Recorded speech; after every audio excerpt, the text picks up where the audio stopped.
Oh, it's Oh, mold. so small over there. One sec. That's weird. Give me one moment.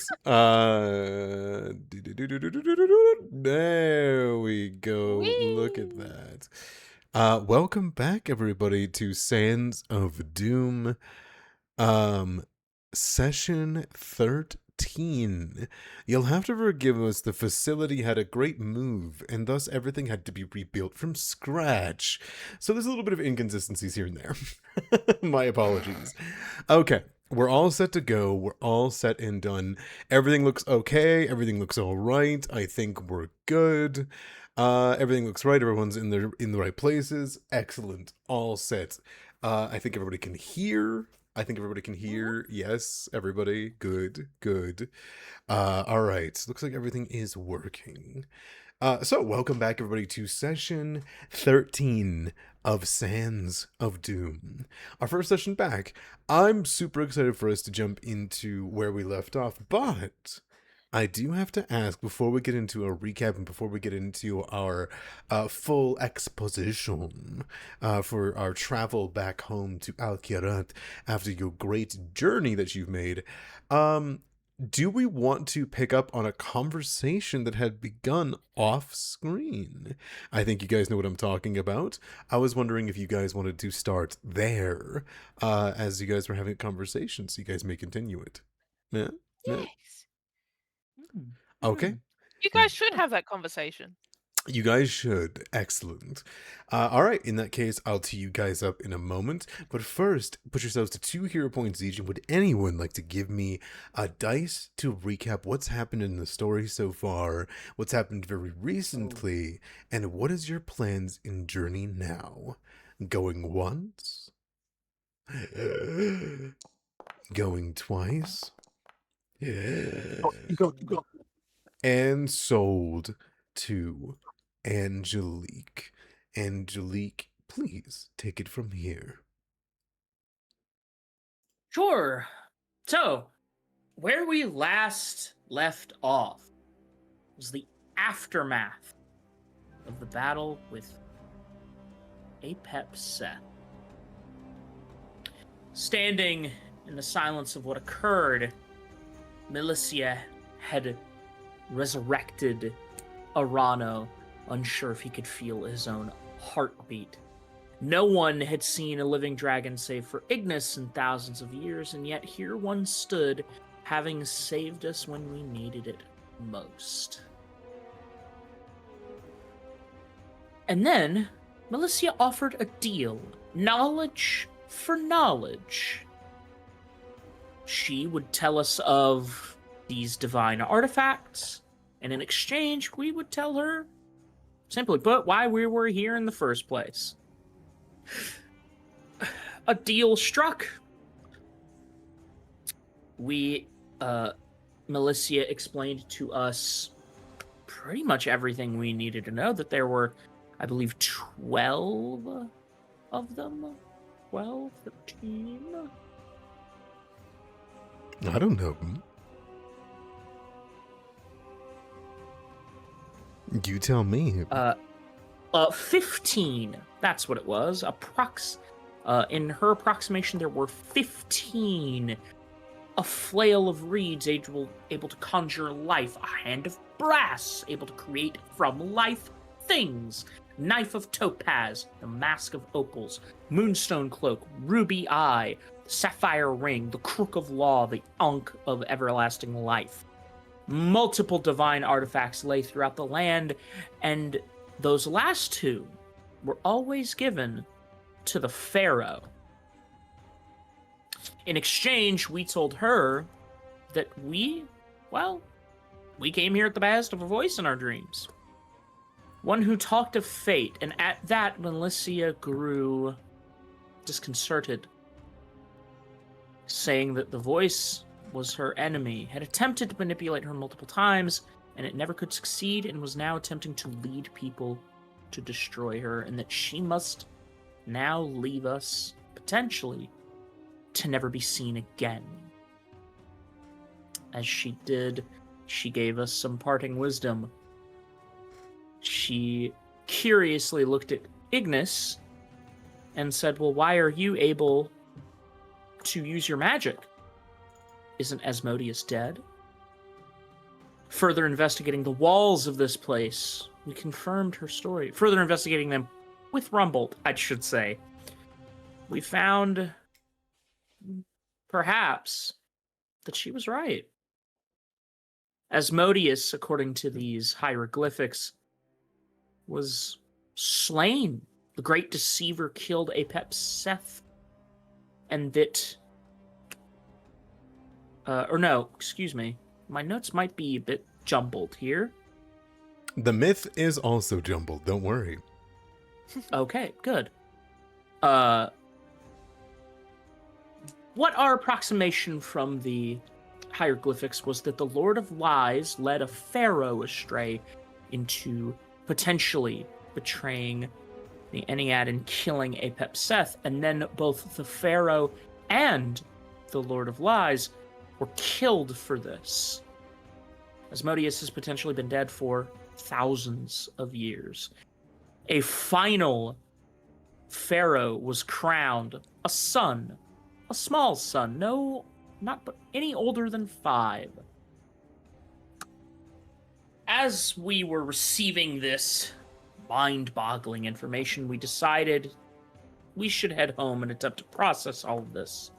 Meeting us outside was no rust sand, but instead Zuma, Ahuatsi, Windhowl, and his lone Ogreelan left after the battle with all of the rust skeletons to allow us entry.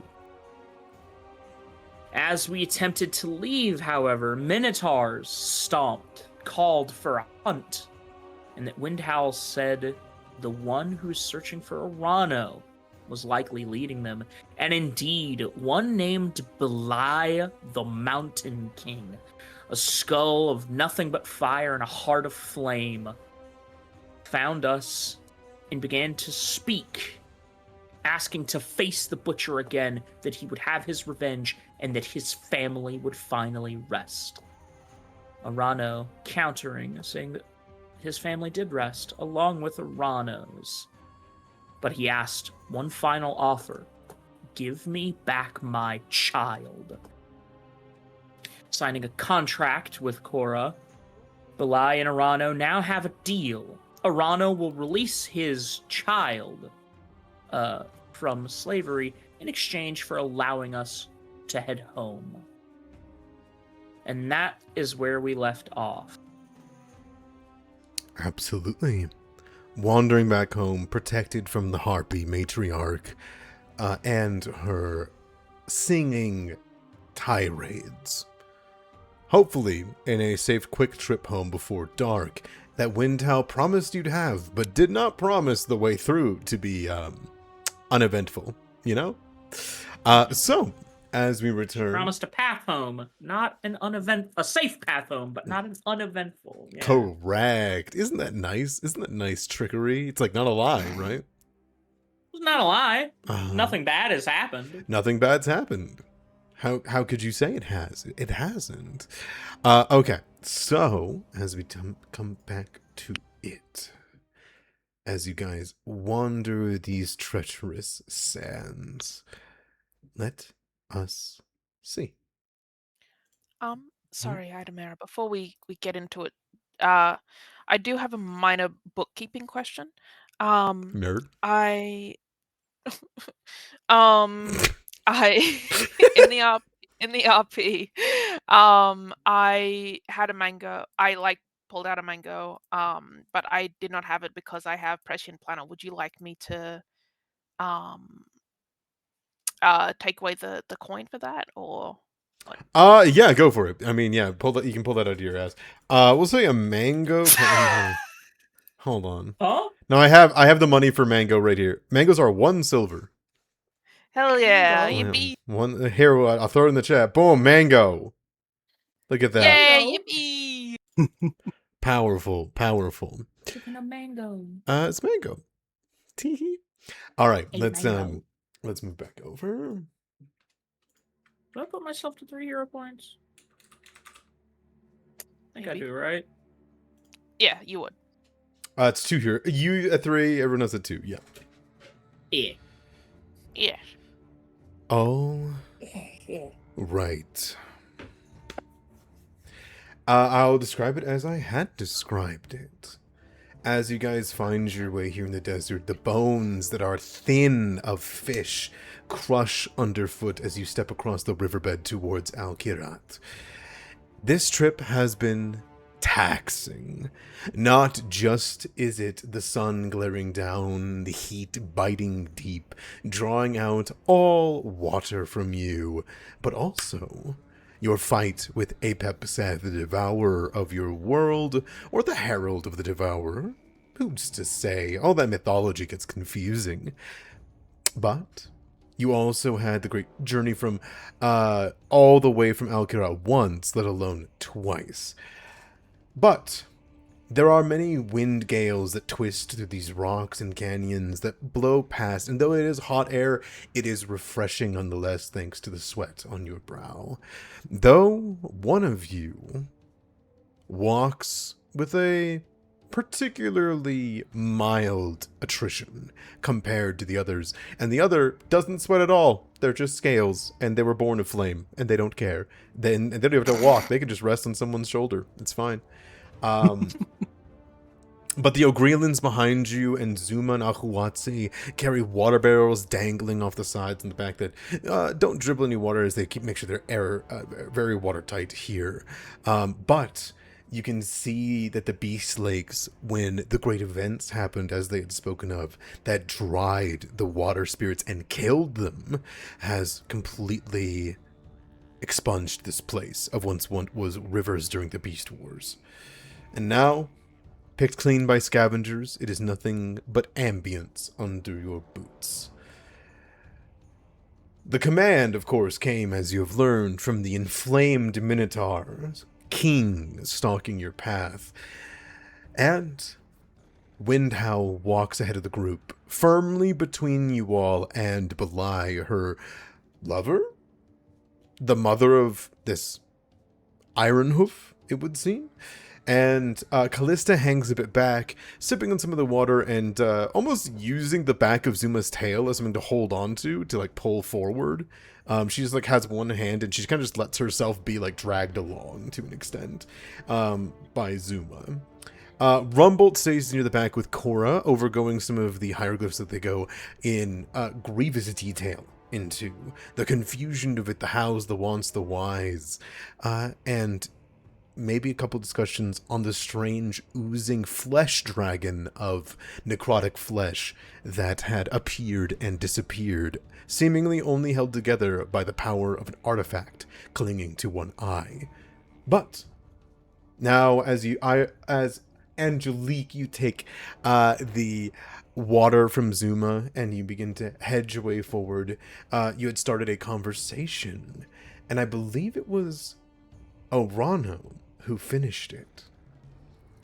Who would like to go first? Would you like to Angelique ask the question and we go on, or the last question and then Orano you finish, or Angelique, would you like to respond to the last thing that was said, or Orano, would you like to say the last thing that you said to Angelique at the prying conversation that we all zoom into? Mm-hmm. I'm fine doing the whole thing. I'm fine taking it a little bit from scratch. By all means, I'm putting my hands up. Take it away, players. So I think Angelique kind of sidles up, not quite next to him, but kind of comes up next to him and goes, "Hey, Karakas, I got a question." So, him points at Belai. "You enslaved his kid after some battle or ambush. I've seen the way you hate. Why not kill him? Ain't it wasting food and water? I get captivity, but why?"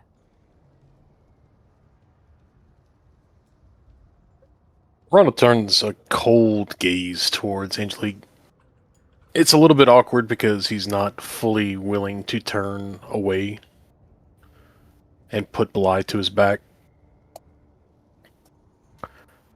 But he keeps himself walking forward and keeps an eye towards the caves and the cutouts. Always looking for duplicity, always looking for betrayal here.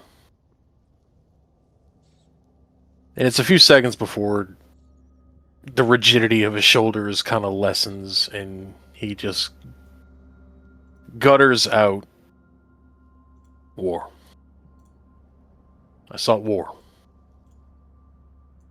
There was an opportunity for me to capture a valuable target, one that would make them angry, make them stupid, smash their snouts against the walls and let our defenses do the job of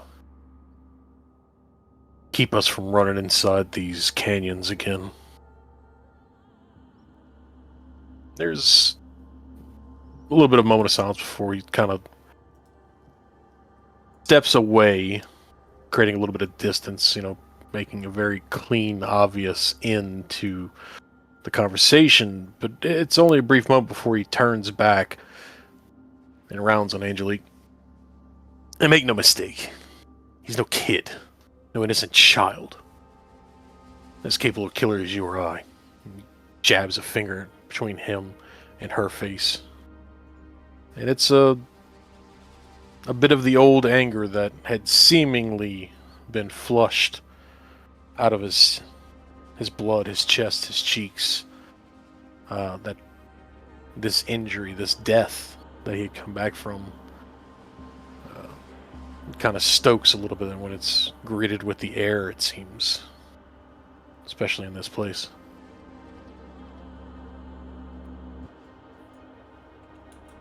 Peace between us, peace in our time, he called it. He turns and stalks away again, like they didn't know the meaning of the fucking word.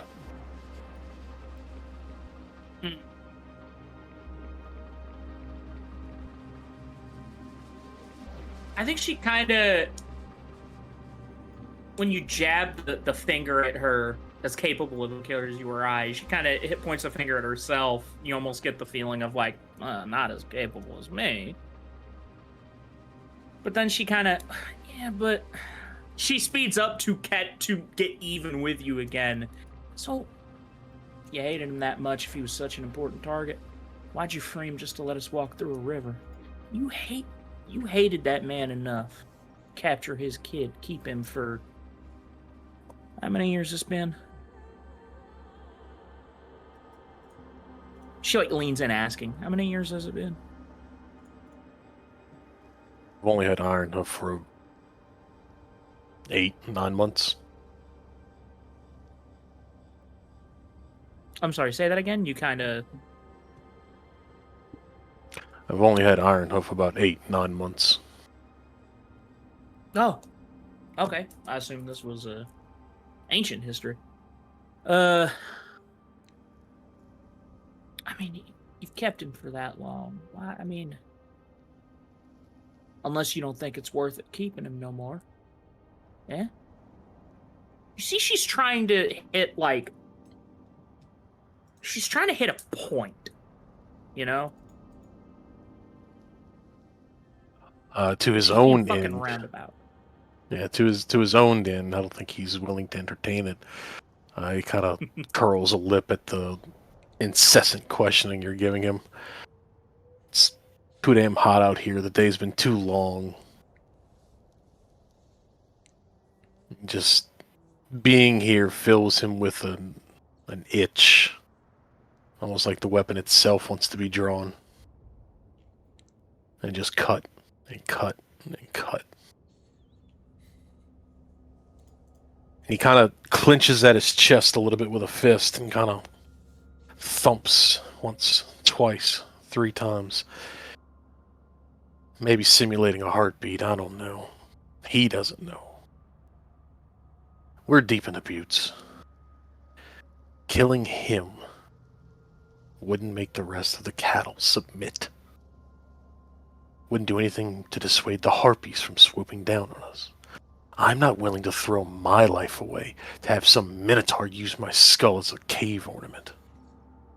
I'll fight on my terms, not theirs. We already did enough of that. Here.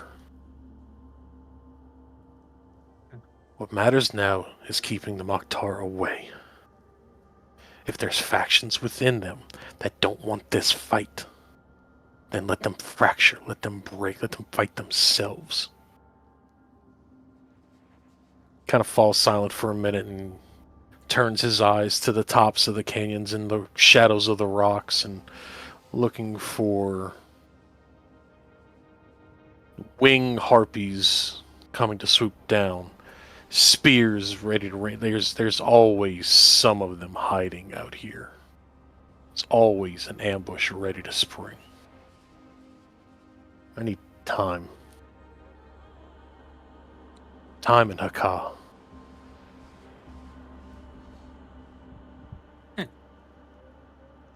She kind of scoffs and then, you ain't answering my question.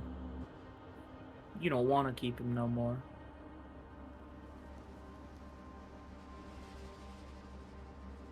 There's a grin as she kind of, and you were looking at me like I'd gone soft. She kind of peels away a little bit at that, at the point, her point being made.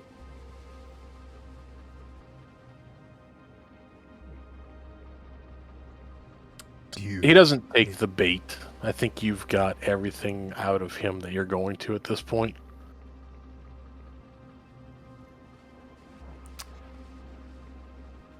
When you walk away, Angelique, for one, Arano, give me a seek.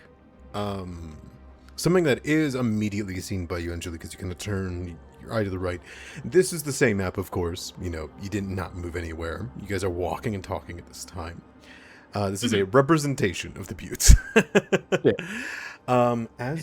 As you wander forward, Angelique, it does not take you long before you see, twisting between some of the buttes, a rocky cavern here.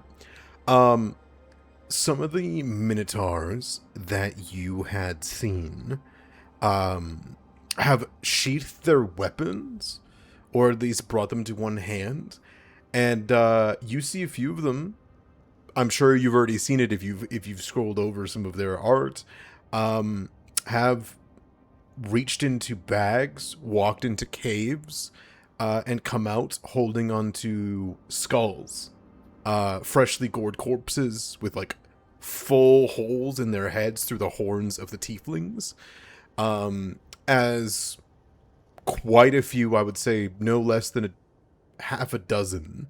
Minotaurs begin to come out, and some of them just begin to hold out their trophies towards Arano and towards Callista.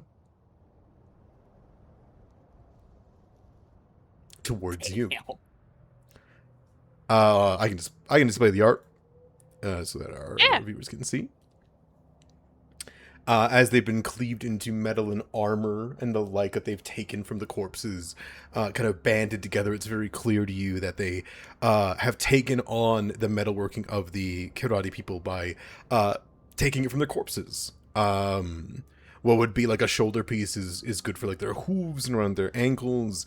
You can see that some of them have emblazoned tiefling horns on their arms, like on their wrists, on their shoulders. You can see the animal pelts are more reserved for their actual purposes of covering wounds and the like. And you can see that there are multiple... Angelique, you kind of have this moment where you look down and you can see like the... not a skirt, we'll call it. Like there's like shreds and tatters of a skirt. But you realize as you look at it that you recognize the colors. Similar to the red ruby colors that you've seen Arano wear, and also the other colors that you've seen guards wear around Al-Kirat's military. And it's very clear to you that each one of those strips have been claimed and then added onto their bodies as collection pieces. Trophies.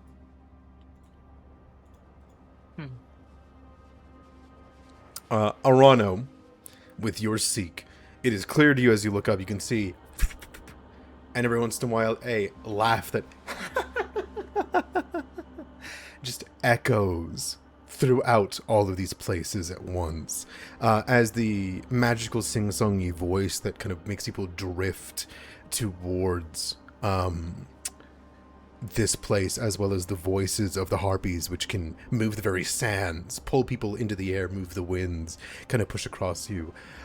You have no doubt that as the harpy sings, which is the moniker that is often used, their voices can echo through this place. It is their home. The Mockchar claim the ground. The harpies claim the top of the peaks. You have no doubt that the wind has carried their words amongst each other, and they have begun to flock.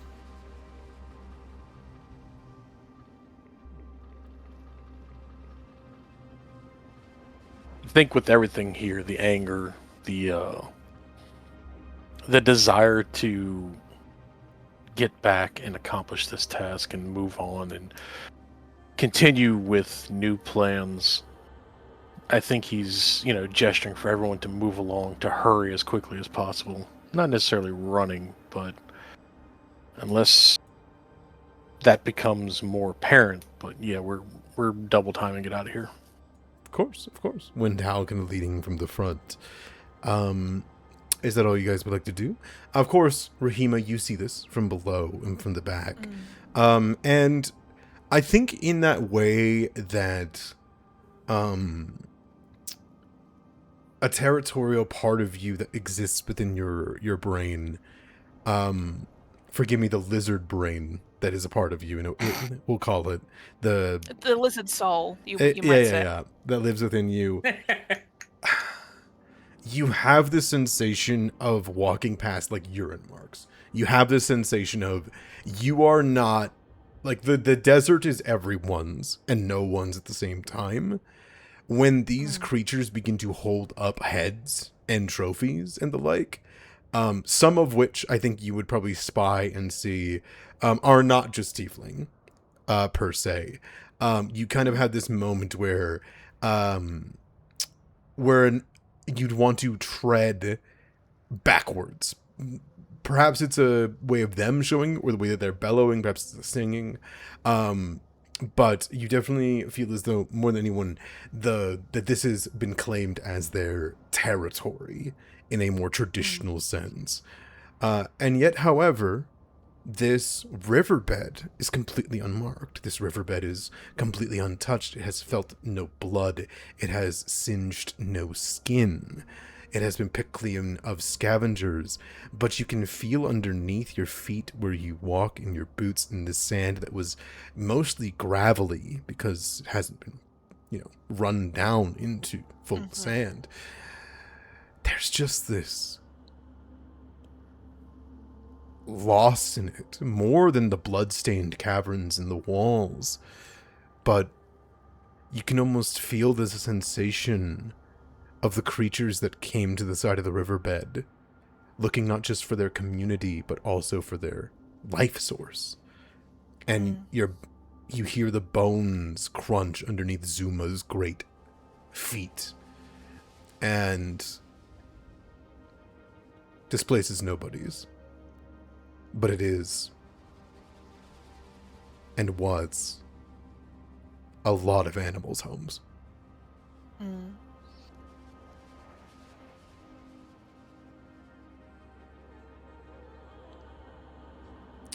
I assume you guys just move? Yeah. It's going to be a few hours, but go ahead. I was just going to say, I think Rahima looks sad first at the display, and then this feeling of just ambient loss of this source of life. I assume that this was once something to everyone, and now there's only really death and despair in its wake.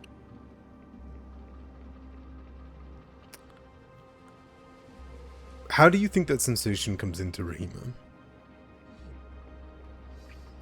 I think Rahima,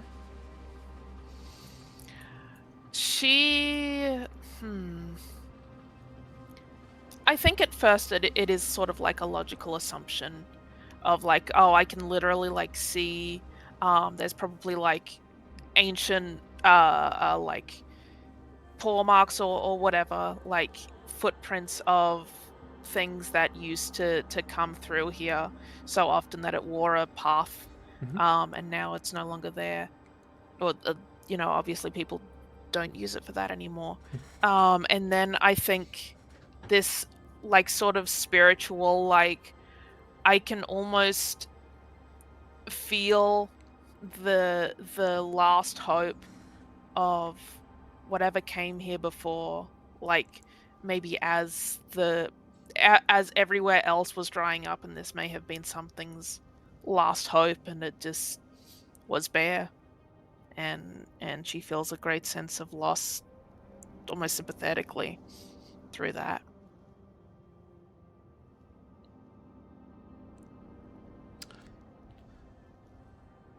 You know that Ogrila is the home of the great beasts that you call your equals, your Mm. companions, and your friends. I don't think it's alarming to you to see a Brontosaurus's corpse embedded within the water Not here. inherently. Not inherently, no. But it's embedded so deeply and like pulled downwards at this point that you almost get that sensation. You can see the other Ogrelans looking over, and you get that feeling of what despair and what feeling this thing likely had when it wandered to this place just desperately hoping for the last drops. A being like that needs so much to live, and there Hmm. was so much to give. I think in doing so, you see the scratch marks of the perches of bloodhawks and vultures that have sat on the bones of the back of the spine now. It is simply a perched area. You see underneath the skeleton rib cage is the markings of a campsite, and you can see the wagon trail that's embroidered here. And I think it's perhaps, if nothing, when you hold on to a mango that you've brought with you here, you feel this sensation from below. A thirst. A desperate want. Fruit can only grow from a healthy tree. This place is riddled with dead foliage and the corpses. You feel this like strange wisp like crawling sensation, like steam, but if it was trying to cling to your flesh. And you can feel them reaching towards the mango.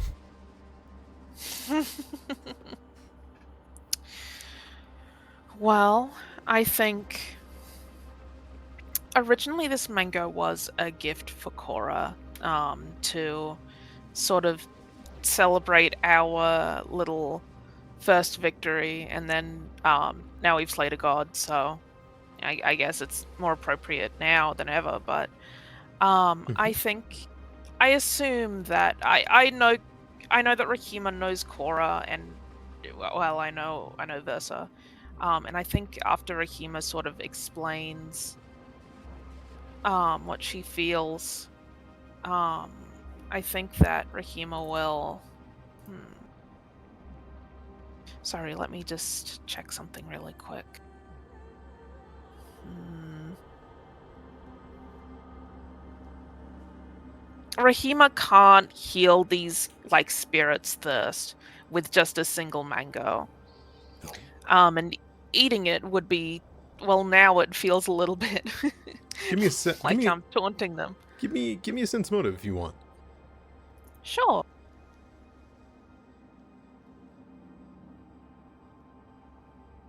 If it's super bad, I'll re-roll that. I'm happy to.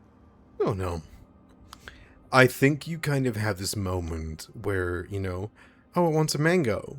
Oh, oh, perhaps I can, no, but I'm just a mango? And then you feel it begin to move, and you feel like a rattle on the side of your body. Where do you think you're holding your water skin? I'm holding my water skin, I think. She had gotten a fresh thing from the barrel, so I think she had her water skin, like, close to her side. You begin to feel the side of your belt begin to be like rattled, and then it hits you um as you look beside at this very long dead dried up brontosaurus that they have a goal, and perhaps one that is trying to make it happen quicker than usual. And if you give it a mango, it will want another mango, and then it will want another mango. Exactly. You feel this spirit reach out to you. What do you do?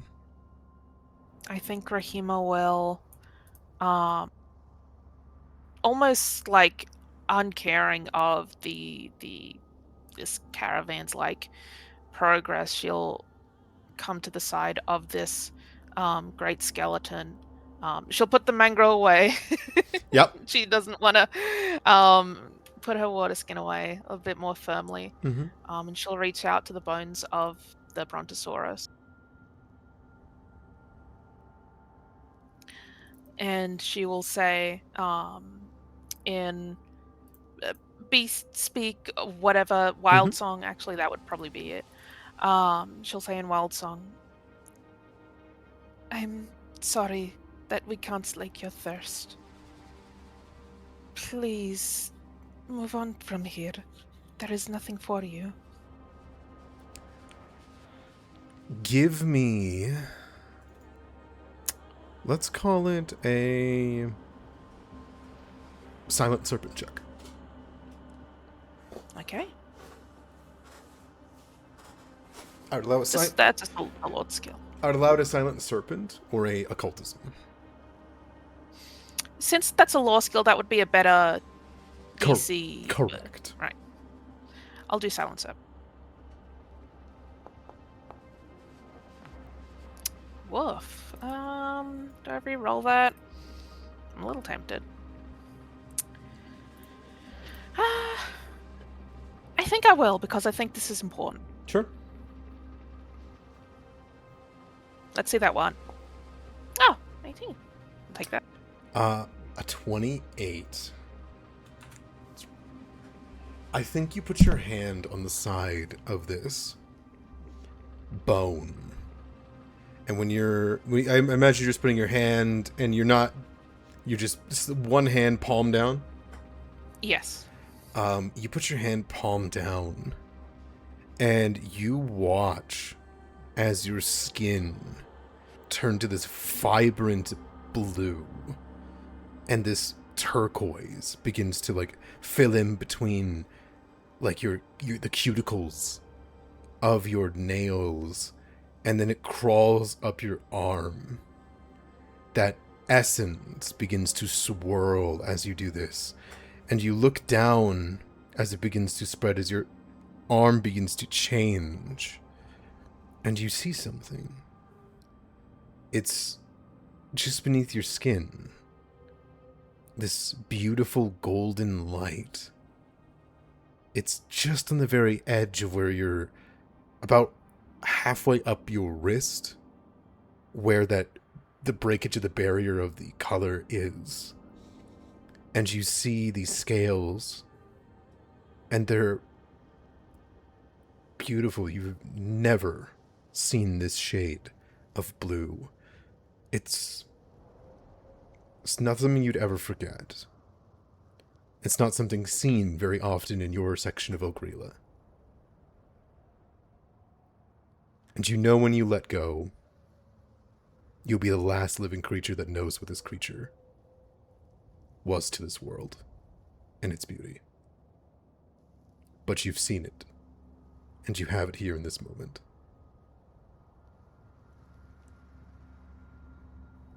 Mm-hmm. I think Rahima, she'll join the caravan, but she'll stifle a cry because that was very beautiful and very sad. Take your hand off of it.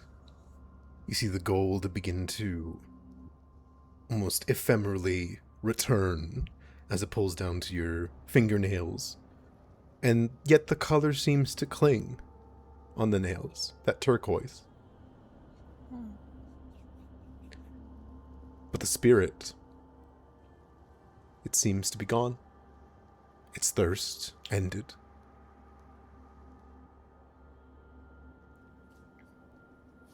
She'll just say to the ether, "Thank you." And that's it. Okay. As you walk down this way, a portion remembered, Zuma trundles forward. Callista kind of turns back at you, because she's close by, right? Right. Ahawatsi and the Ogrelans kind of make a look over, and you hear them say something under their breath. You've heard this said, but you've usually heard it said to your mother. Like a small little intonation of like somebody who's connected with that part of the world. That's not something that a lot of Ogrelans are either blessed with or is a skill that they can learn very easily, right? Usually they have their one bonded. As this happens, Callista kind of looks over at you and then kind of shoulders you and says, "The fuck was that?"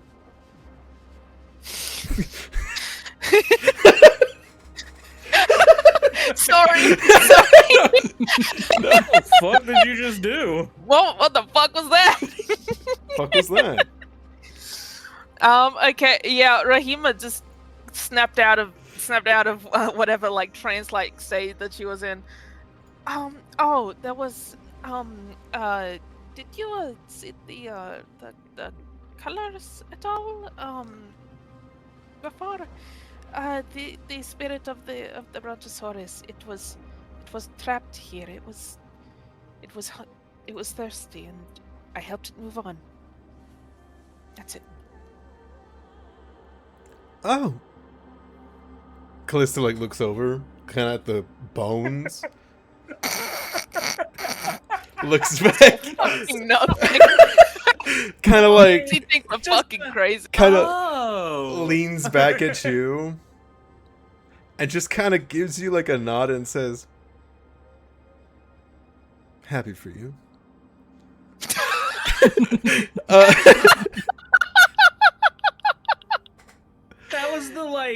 That was the oh when like a kid tells you about an imaginary friend. You're like, oh. Oh, right, you are, little buddy. She looks at you and then she like looks back. She like looks at your hands. I mean, damn, I never noticed. Did you get that painted at the bazaar? No, that was this. I have to lock in. No, this was this is the remnants of the spirit, I suppose. It showed me what it looked like. There will never be anything that looks like it again. And I think it is staying with me. At least in part. Looks like water. It is pretty. It does. Well,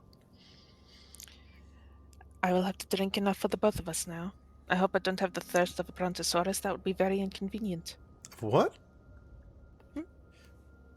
She like points at the bones. That's the brontosaurus. Do they all have names? Like individual, like people names, or like what they are? Like, what do you? She points at Zuma and says,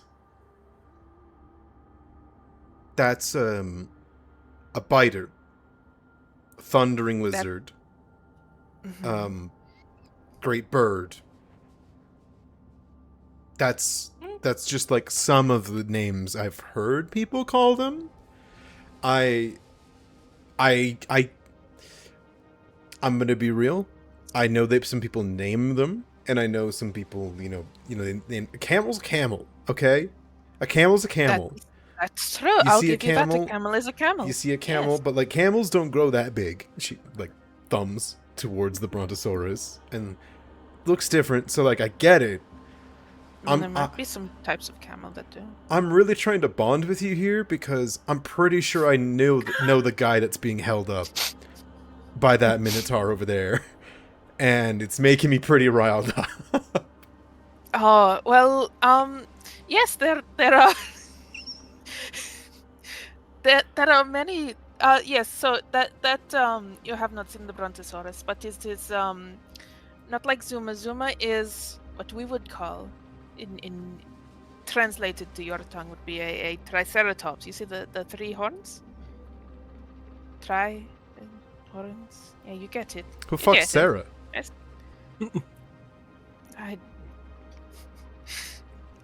I have to assume the person who named it.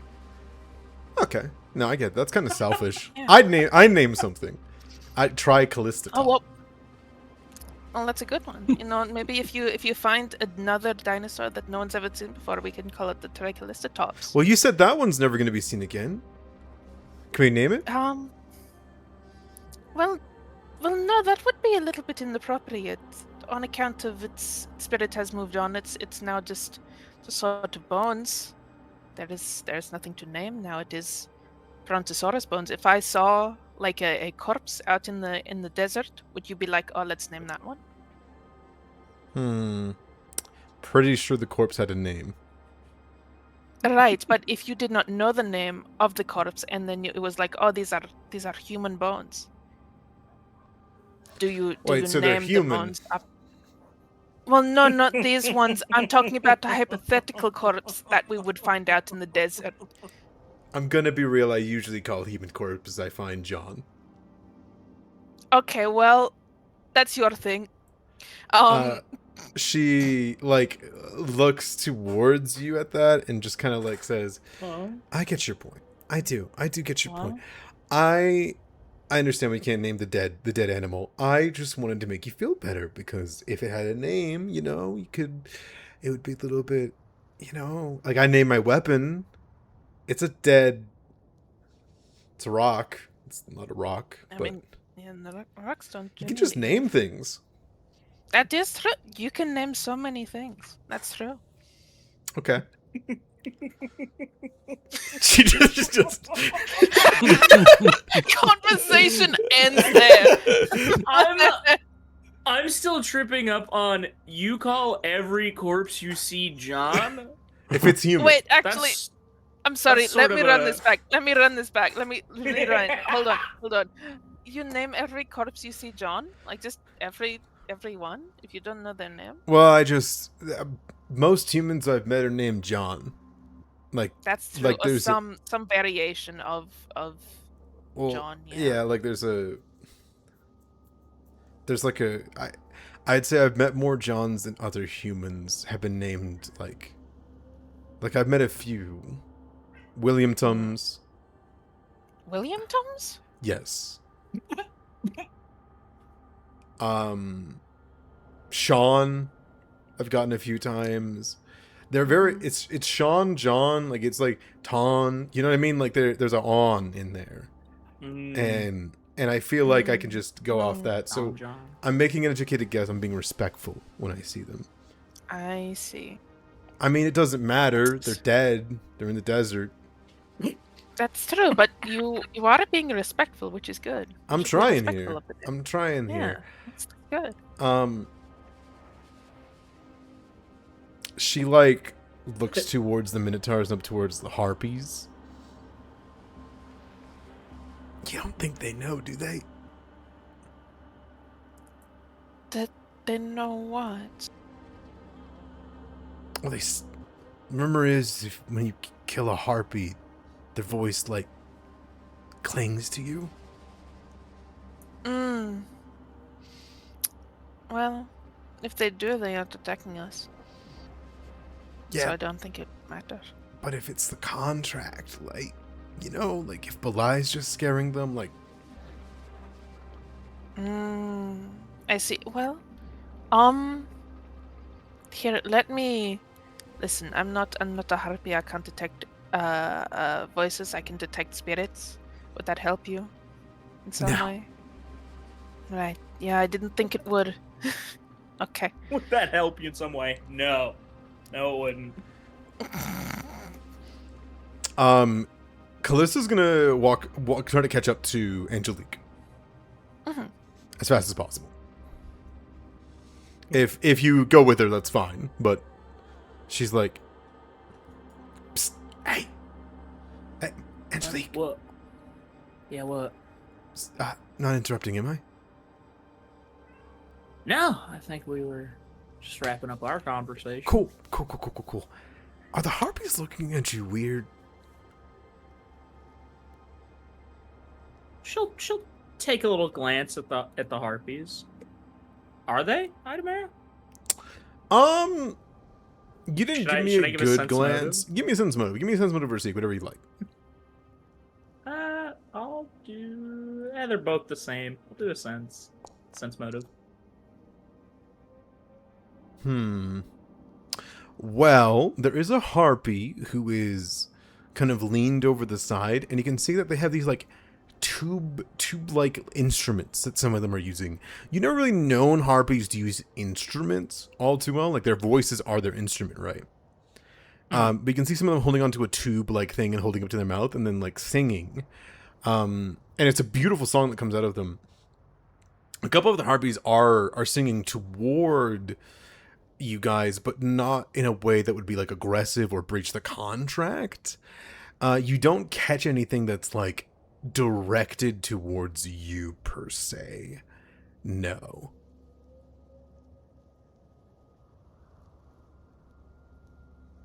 I think she kind of just like looks at him, tilts the head, and then turns back to Calista and goes, "No, they ain't looking at me weird."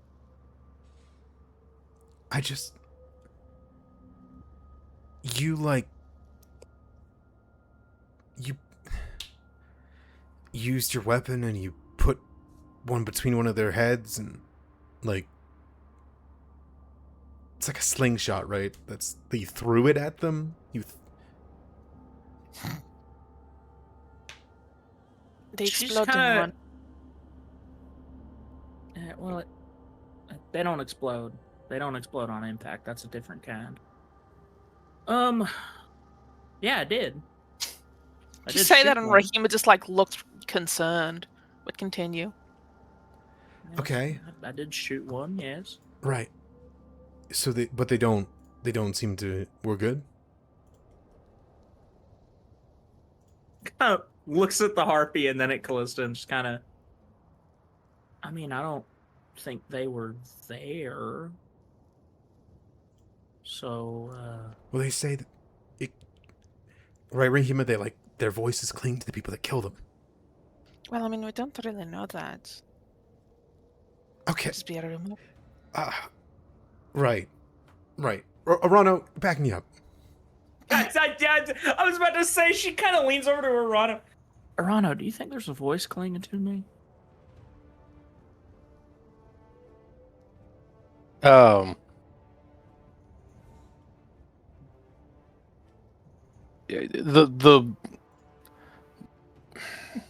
The level of over any conversation he has been well established, I think, and he just gives you a stare of, is this what we need to focus on right now? Arano, to give you some clarity, because you fought in harpies in the Beast War, right? Yes. One of the tactics that they used early on was they have the more powerful harpies are able to channel the most ancient voices of the harpy song, what it's called.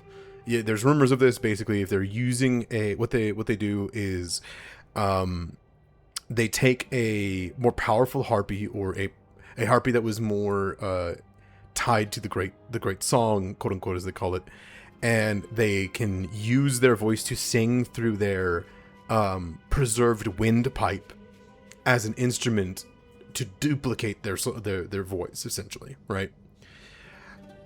What you know is like some people can hear the voices of other harpies, even though there's harpies not actually there, and that's how they are able to make it sound like there's more. Yada yada yada. The main thing is that during the Beast Wars, they started taking tiefling throats and started making the voices, using their magic and like their innate stuff to make the sounds and the singing of their loved ones, of like the tiefling people, to like draw them in. And that's where the rumors started coming from, that harpies know, harpies can steal your voice, harpies can do all these things, like, the actual situation. And when a harpy dies, sometimes that throat gets preserved by the harpies, and then they use it again, and that's where the rumors came in the war. Mm-hmm. Ignis, you've likely also heard this rumor, from people that have come into for needing medical help after being sandblasted their skin off by harpies screaming at them.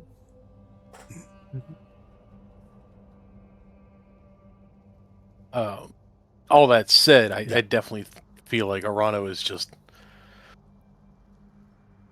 He's exhausted. He's come back from the brink and the realm of death. Mm-hmm. He has been faced with an enemy that in any other day would have gladly hewn to the ground and ground the sparks out of it. And we are precariously wasting time conversing about it when we need to just leave, while we still have an exhausted old man who is the only one capable of translating. To him, there's just, what is the point here? And I think to expedite things, he will say, they take your windpipe and they sing through it. And through their magic, you can hear the voices of that person's loved ones. They don't take your voice, you don't carry their voice with you. But they do have certain magics. I see. She'll Oh, lean back to mother. Callista and go, no. Thanks. Trotons do something very similar, actually. Kind of look over. Except they can just imitate your voice, so very dangerous. That's why you can't let your child play an Ogrilla by themselves. They will imitate your mother. That's horrifying. The desert is horrifying. Okay. Yeah, that's fair. Hey, before we get Johned, Arano, really quick. There's some actual talk that I think that you'll engage with. What if this guy goes back on the contract? Yeah, I get it. Like, hey, she kind of like leans in. After what we've learned, though, like, what's a contract without consequences? What if he breaks it? If he does, do we like, how did I see him? He looks half burnt.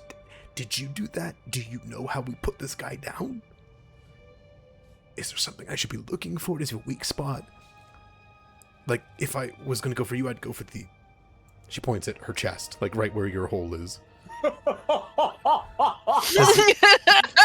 Damn, She just says, does he have a weak spot? Have you seen it? You fought him before, right? I don't know how completely it would manifest, but it is probably a good 20 degrees hotter around Arano right now. Oof, yeah. And it takes a lot for him to... what's the best way to describe this? I think he's willing to say, we lit a fire so hot it melted the stone. How he survived, I don't know. He said he's got a patron. I have an idea of what that means. But I would imagine if we're going to kill him, if he goes back on his word, he doesn't get his son. I don't think he cares about the contract. I think he cares about getting his son back. So if he doesn't do that, he knows he loses his child. He doesn't get him back. I think we can safely, for the moment, not worry about the greater implications. That being said, should we fight him? I imagine it's going to be very hard to breathe around him, and it's probably going to burn a lot. Right, I know how to handle myself around fire. It's just... Okay, he doesn't... It doesn't look like that'll work again. Like burning him. I would imagine not. Alright. She just kind of like puts down... You see, she has a flaming axe. So you see her like put it downwards a little bit, like knowing that's probably not as... And she just kind of takes out a small sling. Thank you for your honesty. And she will put it on her back and say, I'll leave you alone. Let's discuss battle tactics later, when we're getting run down.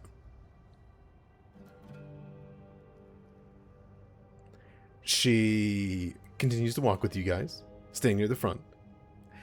You have been walking this whole time. Are you guys just trying to make it to the end of the buttes?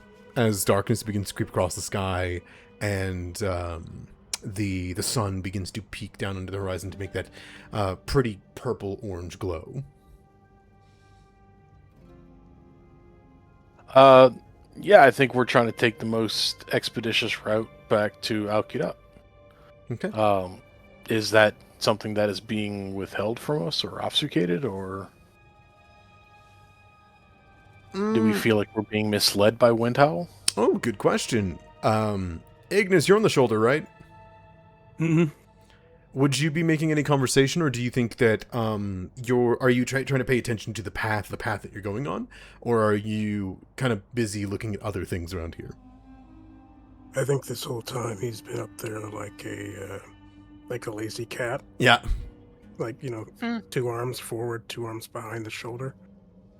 Just listening and making small, idle, like, murmurs to himself, but also, watching ahead and all that. Like, when the minotaurs brought out the skulls, like, murmuring to himself, like, at least they weren't wasting any of the bodies.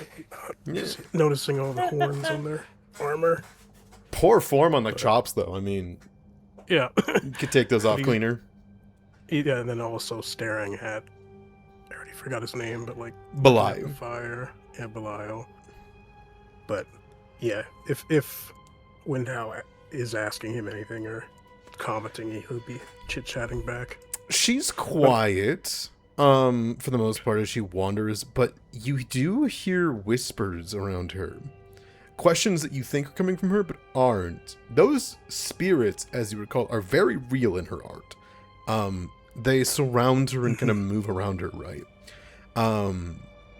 They're kind of like this ever-flowing, like, shifting movement around her, as she walks with you. And I think every once in a while you get, like, a question out of them. You get every once in a while you get, like, where's the sun? You get, you get something call out to you and ask, where is the water? You get like a few things kind of catching here and there that people asking for help, and it might bug you a little bit as a doctor, I think he'd be like dryly answering them. Yeah, exactly like you say, like a doctor used to questions like, "It's above us, it's dried up," just being blunt. Windhowl smiles at you doing this, no matter how many times you do it.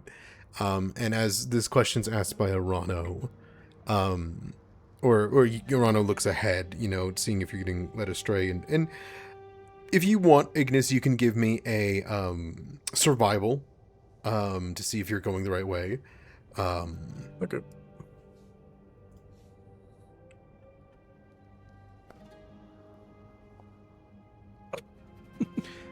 Hey, Ignis. Yep. How many days ago was the first time you left the city?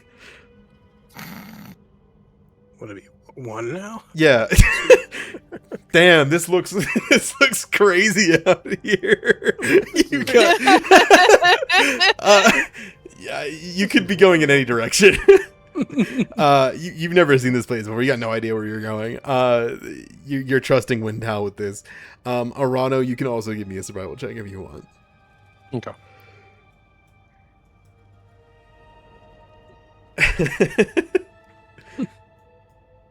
Damn, this place looks cool. Where's the Oh, it's awesome here. Where's the bathhouse? There's a skeleton. Crispy. Yeah, crispy on here. Arano, as you know, Windhowl had said very clearly that she'd bring you through a fast route, right? And you would know the Minotaur. The Minotaur have a particular powerful use. They have perfect orientation. This is a known thing that Minotaurs have in the setting. They automatically critically succeed on all sense directions and tracks.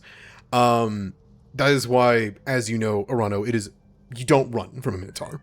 You never run from a Minotaur. You can't outrun them.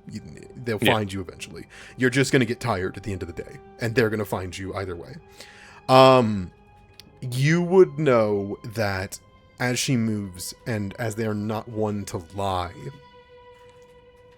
no, you're going in a perfect direction. You can see the wagon tracks on the ground of poor souls that likely came through here thinking this was a newer track, that it wasn't filled with Minotaurs, and you have no doubt that that's where some of the heads that are being held here came from. And if a merchant of Kirat's willing to use it, and you're being brought by Windhowl, you just gotta follow the tracks. Even if Windhowl abandons you here, you just gotta follow the tracks of the caravan led by a camel. Okay. If that brings you more comfort that it's not just Windhowl's, guidance now at this point, that's up to you. Okay. Windhowl would look down to you, Ignis, and would say, "They do not understand, but they do hear you. They are cyclical, as the world should be.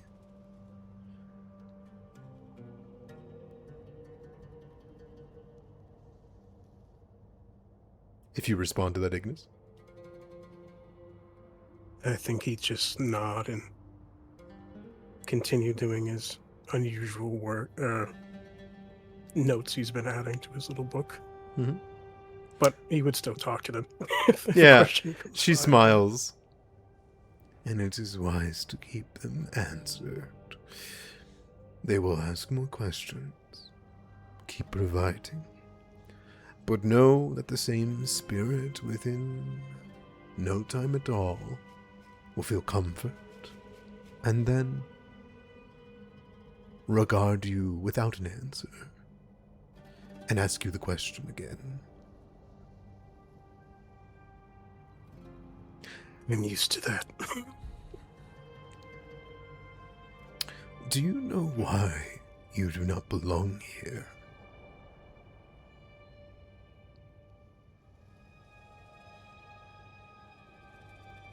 What do you mean by that? She puts a hand up. That snake that you guys collected is in her hands. And she says, "All things live, grow, decay, die. Even spirits. And yet, even when they're burned and removed from the world, and when others seek their guidance, it is true that you are alive, little dragon. But you are not one of our dragons.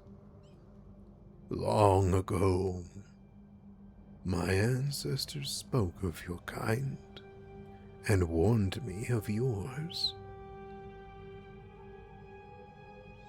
You are not from this world. You do not heal it. You are not meant to thrive. You will exist and grow. But it is not in your nature to become a part of this world as your others did, the old dragons. Instead, you have...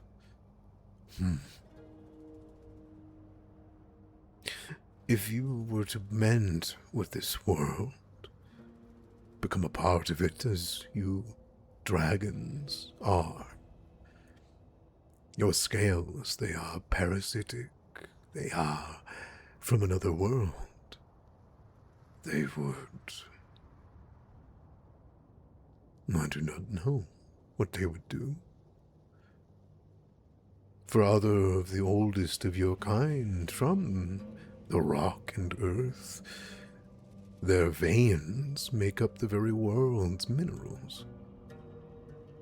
But you? Would there be blood? Devil? Fiend?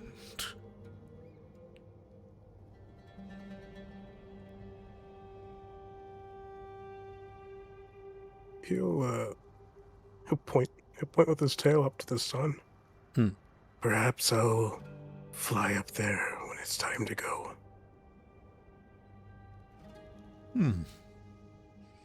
You do not want this world?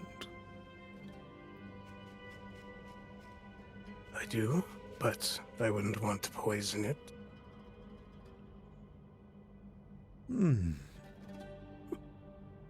She, thinks on that. Benevolence. How...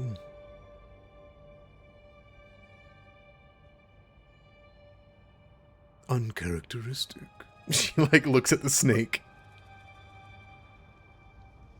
Well, for a time it would have been the opposite, but I have a good voice who keeps me straight. My assistant Nox would chew my ear off and haunt me. I suppose. My people are the enemy of fiends. It is in our history. And so, even though you are from their hell, she says it's uncharacteristic for her mouth to say that syllable, Yeah. She clacks her teeth and she says, I've always imagined it to have spirits of its own. You cannot stay here. But we do not expect you to die. No spirit deserves that fate.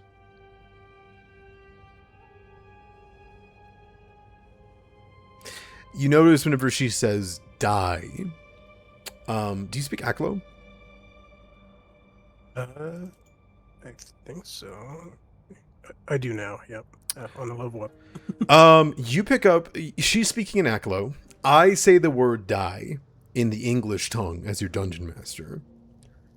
When she says die, you think it's a word less traditional. It's a word more like a cease, like a cease. Spirits are meant to die. That's how spirits exist, right? A spirit lives and dies and repeats.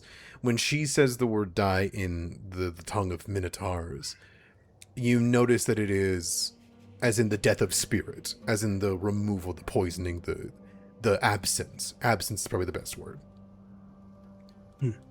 As she says you that, as in if in the morning.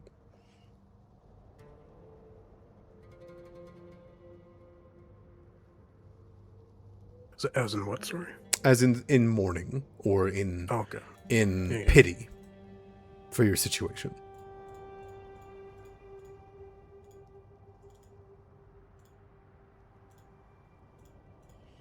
And if you leave it at that. I think so, yeah. You Okay. just sit there and ponder existence. Yeah. And you guys continue on. All right. Silently, and with water given by Zuma and Ahwatsi every once in a while, Preston slung over his shoulder, the cheesemaker, and hieroglyphics pondered in the corner, you guys make your way towards Al-Kirat. About... The travel should only be about 3 hours, especially cutting through all these like steep terrains and these shortcuts, which would bring it a little bit later in the day. However, I would be remiss to not inform you guys, as you guys begin to head towards the exit of the buttes, the minotaurs and harpies begin to double and triple.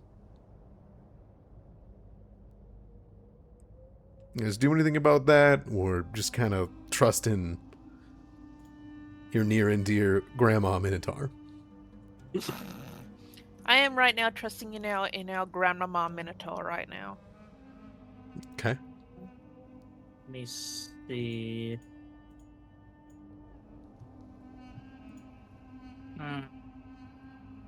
I am Can not. I? Oh. Yeah, I'm What do you got there? actually.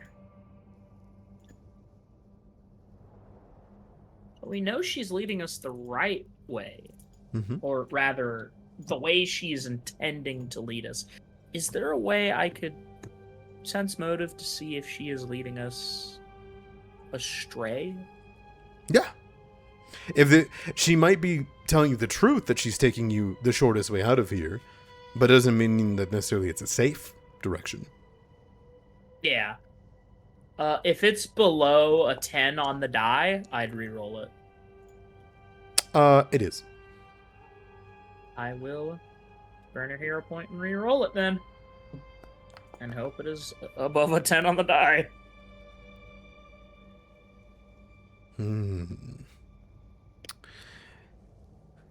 I think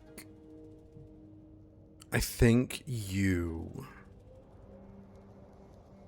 begin to have this realization in the pathing. There's an area that your folk have been able to get around quite easily, and I think it hits you on why this is a good spot. Webbing through the pathing, there's a spot that the Minotaur and the Harpy don't, mostly the Minotaur, do not go near the bottom of, right? And I think you begin to see it, all of you would see this, as near one of the exits to the buttes closer to Al-Kirat, deep, you'll need to go like 2 canyons to be called in deep Mokhtar territory. You should never be in the canyons if you want to not be in their territory, but you get the drill. You know, when you begin to see the slag of rock, it's almost like candle wax not being let to finish. You begin to see the sides of one of the canyons in the distance just sagging, pulling over itself one by one in this twisted, horrid form. You see a section of the ground that's been almost hollowed out, where the sand that once was there in the bottom of it, you can see that there's crystals, like shattered, blackened, red, white crystals that are there, these horrific shards of broken world on the floor. And just so many poured to the sides and still lingering in the center. Bones and metal and bones all fused together. You see minotaur and tiefling melted bone to bone into each other's organs. Slagged armor drooping over two sections of them, skulls moving over another, and there's this silence that hangs over this area. Arano, what do you think you look for there? Or what do you think you see that catches your eye? What do you think's the thing that you instinctively know you shouldn't look at, but you know your eyes will betray you when you go past this place? There's an offshoot. It was an open canyon at one point. Yeah. And it's a place where he had told a group of about 30 militia men and women to go and defend, not let anyone pass, because there were charges of grimfire laden in the walls that we had to detonate, close off before the great conflagration itself. And he sent them there knowing full well that there would be no surviving it, that they would hold that line, not knowing that the rocks would cave in on top of them and block what would have probably bled most of the force and the flame out of this nexus of canyon, and would have reduced the ferocity and the effectiveness, the finality of the caldera.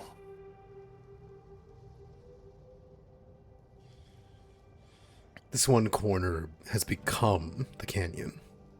It can't not after the section above it slooped down into it to overtake it, entombing those inside of it while it was at it. When you look in that direction, you hardly see bodies, you hardly see bones, you hardly even see armor. But you do see where minotaurs attempted to run, knowing full well that their innate ability to escape through their home would have saved them. And you just see a lot of horns, a lot of arms and bones sticking from the walls of that rock, like fossils. This place reeks. Rahima, give me a seek. Right. Seek. There you go. Oh, actually, I think I'm on Howkay. Sorry, let me... Yeah, that's okay. Oh, it's the same same modifier either way. Same modifier? Sounds good.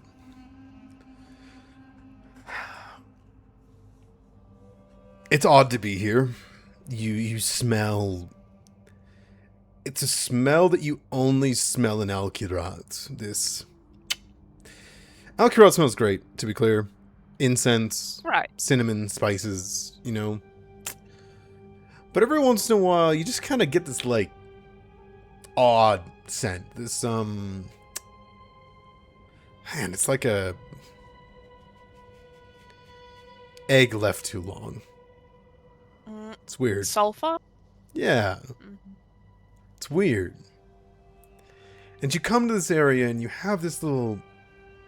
Hauke picks up on it and kind of just veers and avoids. Unless Hauke's interested in rotten eggs for dietary purposes. Raheem has told him off for pursuing rotten eggs, so no. Okay. I think he will avoid it. Sounds good. This guilt kind of washes over you as Hake smells it and your stomach crumbles. And you look over and you see it. Is this Rahima's first time seeing the caldera? That's a good point, or good question. I think this is her first time getting a good look at it. The caldera is hundreds of bodies. Hundreds just filled in this canyon. And yet you can't help but notice there's some footprints and wagon wheels over the bodies, and trails and little plateaus and wooden things. And you can tell that many people don't enter this area, but by golly, does it make for a good forbidden hideout? would you'd imagine? And when you look about, you can see that there's small little outcroppings for people who really don't want to get caught by the minotaur, just like in these little like alcoves or in little circles of corpses, because you got an above eye view, right? Right. Well, Hauke does. Hauke does, yeah. That's yeah. I think you do detect one thing. Unfortunately, there has been much that has been kept from this place because of its tragedy. You've likely heard of this incident and this tactic that was used during the Beast War. However,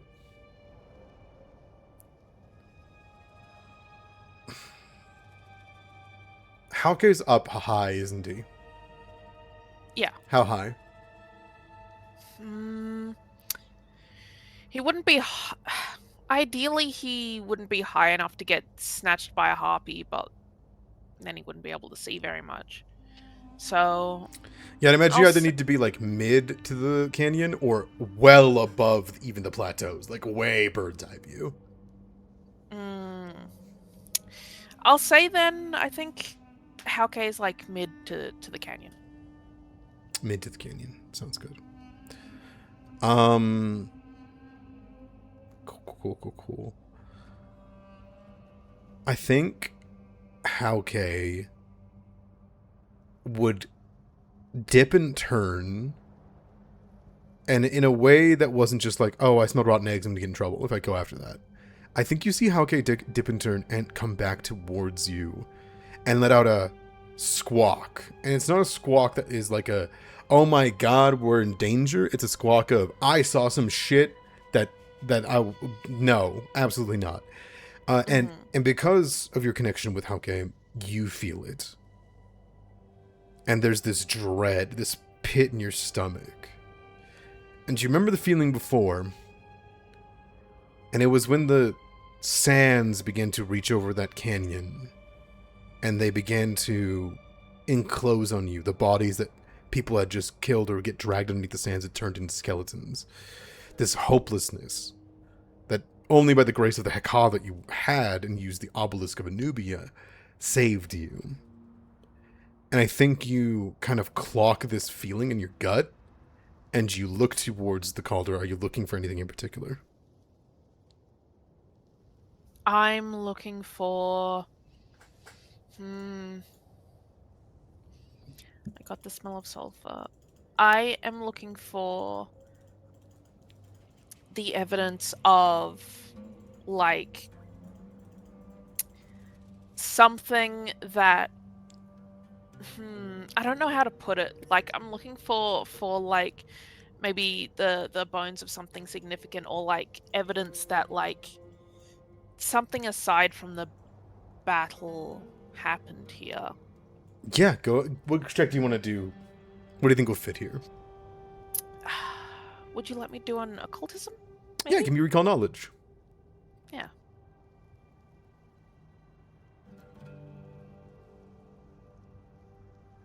If I can find it. I'm sorry. I'm blind. It's been a while. It's okay.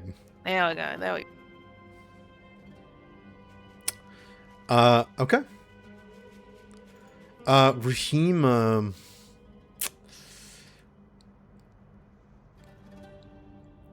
yeah.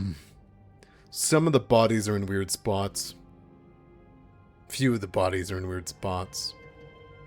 You see a few divots, thanks to Hauke's report, scouting, feeling. You can sense them more than you can see them, but you trust that second vision you have, right?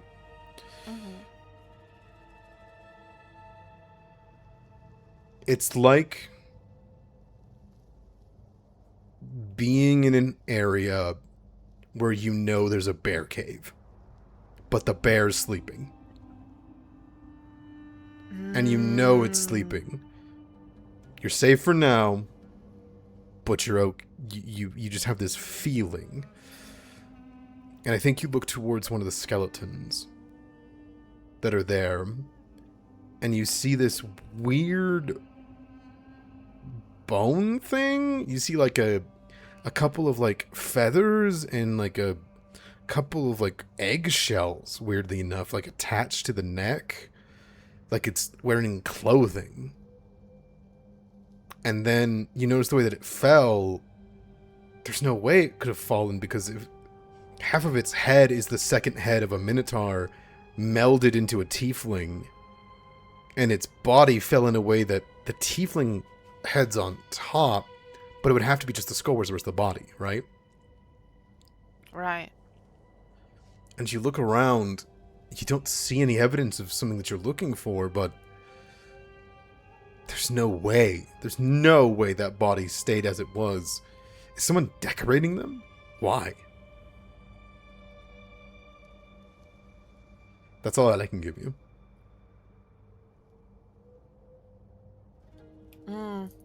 Rahima will point out the body. Do you see that body over there? It's wearing clothing, but it's not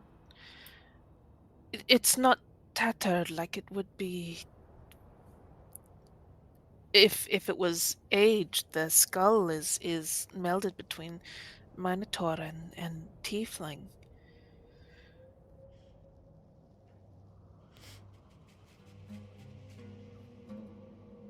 Interesting. I think if we've kind of gotten to a point. You're like halfway through crossing, like a T intersection into the caldera. You know what I mean? Uh-huh. You're at that T section. You're moving past it. You're about halfway past it. You know, like you're maybe 10 minutes out from leaving the buttes. Can I do a lore check? Yeah. What do you want to do? Anatomy. Absolutely, you can do an anatomy. That works perfectly here. Nope. You have your points if you want to use them. It's all good if you don't. Oh, okay. We got 45 minutes left. That's funny. Yeah. I think you know the anatomy of this creature. You look at it, you can see that it's been propped. You can see that the head melded into the skull of it. I think you pick up on, Ignis, that the head's not the original head of the Minotaur.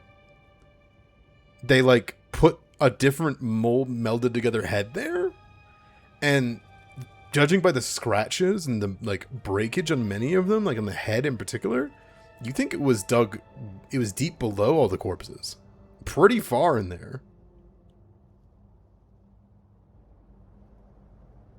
So it's odd that it's out. Is that what you mean? You feel like somebody found this head and deliberately put it on this body, then dressed it up.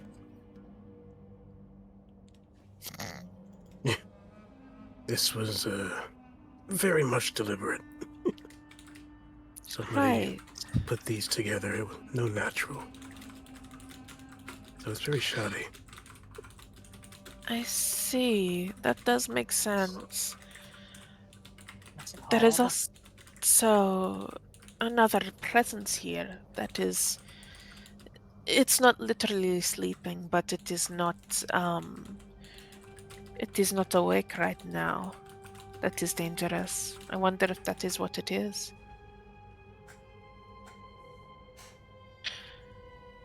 Oh, that is very bizarre. The way that the skeleton is dressed, is it familiar to any like particular persons? Like by persons, I mean like ancestry. Yeah. Based on your desert, harpy. I see. Have, in the process of walking here, one of the things I wanted to ask was, Do either Bly or Windhowl seem like they are hesitant or deliberate in passing this way? Do they seem like they're skirting the edges and letting us walk a certain way? Is there anything You suspicious? you bring up a great point. When you meet that, you get that halfway crossing. That heat from Belai that's coming from a bit away. You notice that near the canyon wall, at the end of this dry riverbed that leads into this area, and the T section that goes into it and then continues on to Kirat, it's to the point that you can almost see Kirat through some of the things here.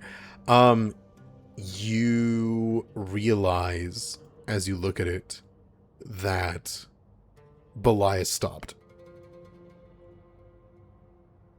Belai is not entering the caldera. Wind Howl, for that matter, you need to give me a sense motive on. You can target her for that. Okay.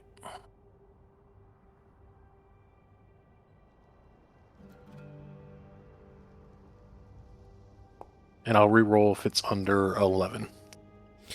You're good. Wind Howl's fucking disgusted. And it's not in a way that she's trying to hide. She's looking up at the plateaus.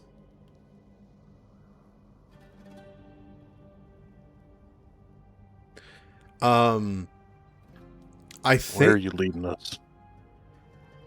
Windhowl kind of turns back towards you and says, I am taking you home. I have not led you astray. This is the fastest path, and Belai will not walk here.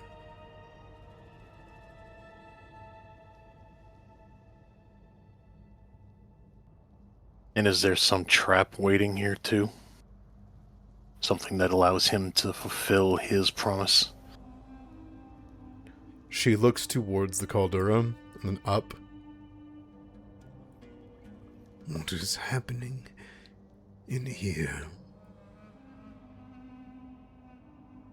It is not a trap for anyone.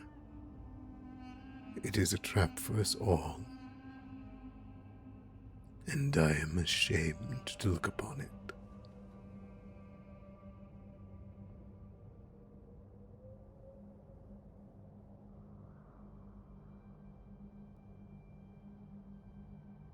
Would the queen be so vengeful? Is that who this is? Is that her work here? She looks down at you. I have not spoken to her in quite some time. But war must not come run.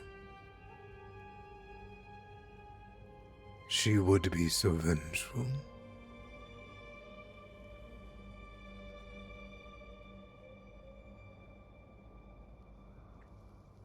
When you look into her, and you look into what she's saying, you knew Windhowl had a reason for leaving the Mokhtar. You imagined maybe it might have been to some trap, some reason to, walk away from Belai, maybe the spirits. You look into her eyes, and you've seen this look before. When a man who you had fought alongside for your entire fucking life, and you didn't tell him what was going to happen. And when he saw it, and he knew, and he looked at you, asking if you fucking knew, the sickness in the back of his eyes is what you see in Windhowl's. Unmistakable.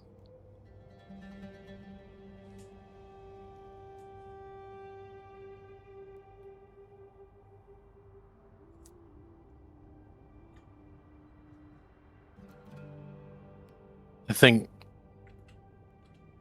Morano kind of straightens, squares his shoulders, and looks left, looks right.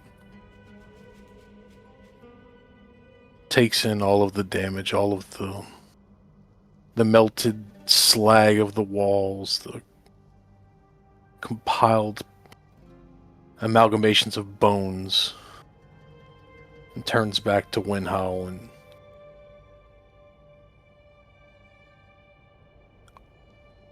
what do we do here? How do we stop whatever foul magic this is? She looks back,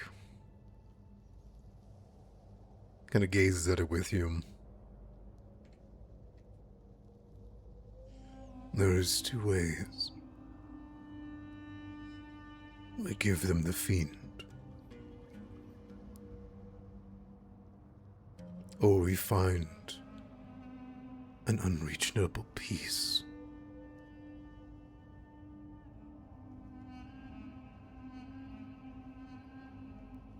Can I infer what she means by the fiend as an Ignis?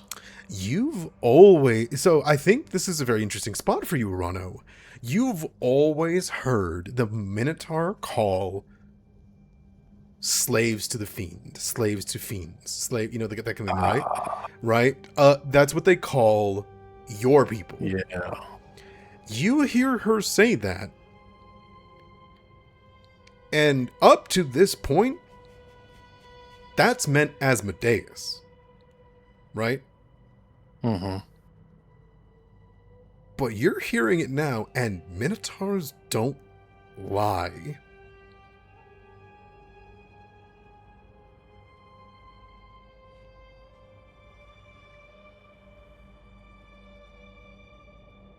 Yeah.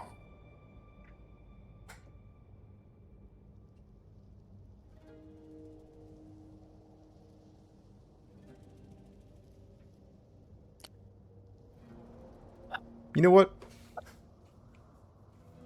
Unless you got something.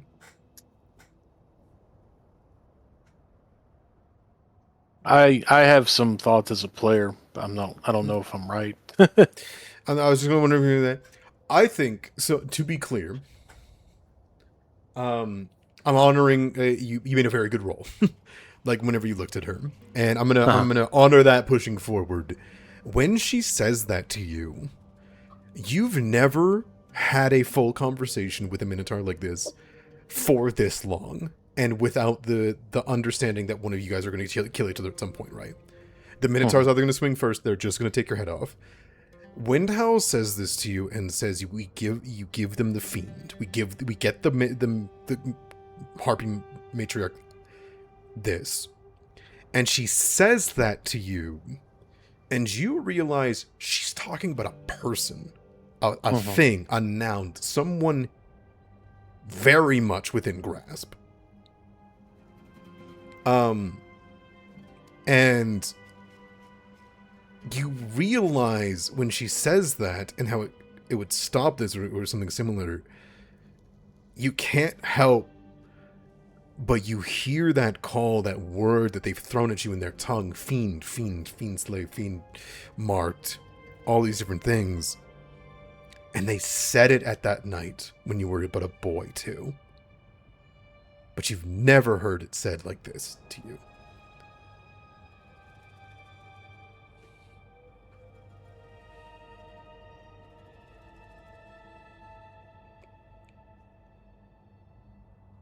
I think that I'm willing to make a roll, but my first thought goes to Zanara.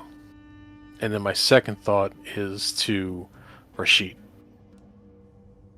That's who she's referring to. Okay. You're welcome to make me a roll if you want to. Doesn't matter to me. If you want to, you're welcome to have that, like, what conclusion you come to. I'm also willing to help you give more context or things if you wish to give me a roll. Anybody else also, you're all hearing this conversation too, so. Would, I don't know, sense motive? What would be an appropriate role here? I would say you've already sensed motive. I would say this would be like a recall knowledge, or this would be, Okay. And the recall knowledge or whatever you want to roll, like religion, all applies here sometimes. This isn't society also would apply here, I would say, because it's your society. Society. Okay. It's your society, right? I'll do society, and I will. I don't know that I can make it private. Yeah. Through the check. You absolutely can. Yeah. When you click it, you should see role mode, public mode, and then you can Dropbox that down to blind GM role or private. Got it. Private GM role. If you want to see it, just me and you. Private, blind is only I see it. Okay. And I'll re-roll if it's under 11. Sure. On the die. It was natural 1. So I would do so. All right. I only tell you that because it can't get worse, you know? Yeah. Okay. She says that, and you've heard her say things. Windhouse says things very interesting. She says spirits, snakes, these kind of things. She says it, and she doesn't say it with any frivolity. She doesn't say it with anything. She says it like it's a classification. She says it like it's a other. And whenever she had often said fiend slaves, it hits you, Arano. It can't be Zanara. How could it? She was a survivor of the Beast Wars, right? She was never the Sultana during the Beast Wars. If they were after something back then, if they're after something now, you don't know who it is. You don't know what it is. But they seem to have some grasp on it. And they feel certain. And they seem to think that it's someone that is something above tieflings. Something like they would refer to you not as a fiend. They would refer to you as fiend slave, fiend born, right? Okay.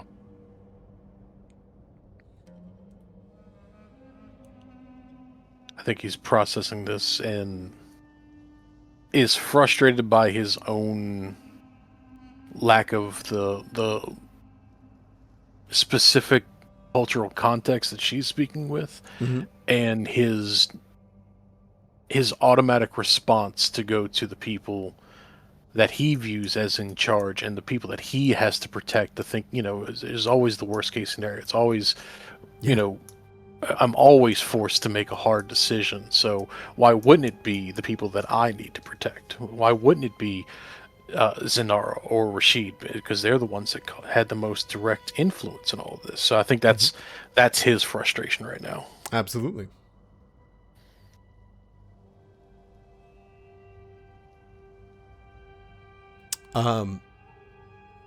Rahima, Angelique, Ignis, do you guys have anything? You're right there. Could I do a religion check? Absolutely you can. Considering she's not pointing at you, right, or giving you up, you don't think she's talking about you.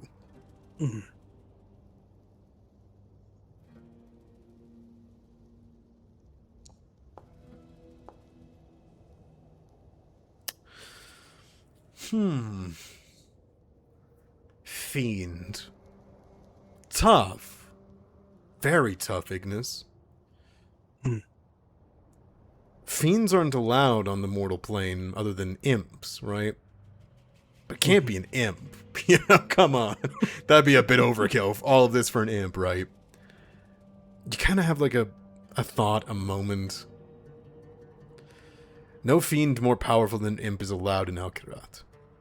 And yet, the devils were not near Al-Kirat before the Sultana started Al-Kirat. Put up the walls, and then made the grand deal that transferred your egg to the hands of the Sultana and you hatched. Which means it's either something very old or something hiding.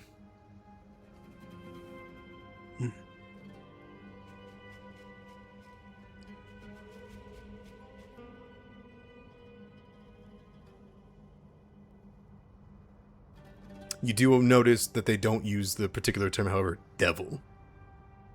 Yeah. Which either can be their vagueness of knowing what it is, or their knowledge of it only goes that far, you know? I think he just ponders it out loud. She looks at you as you ponder that. She shakes her head, kind of mournfully looking back towards the minotaurs that are beginning to pile up, watching you guys leave the area in front of the cauldron, and says, "The form is unknown. It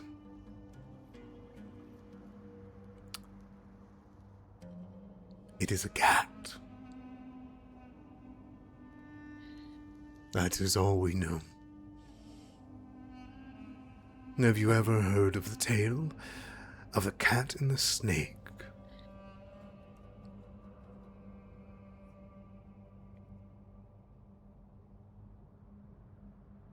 That's not something I've heard of, huh? Let's say, do we? Not sure. Give me recall knowledges. Okay, right. I think I know. Oh no.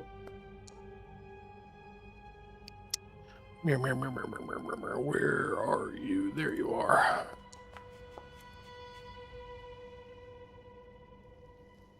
The cat and the snake. Not a tale that you would know. Not a tale that you've heard, per se. Mm-hmm. I think you might...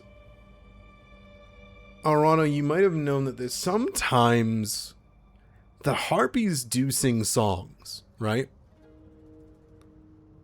Mm-hmm. And I think you've heard from, like, intelligence breakdowns that the harpies sometimes sing about a cat and a cat and a snake. I apologize.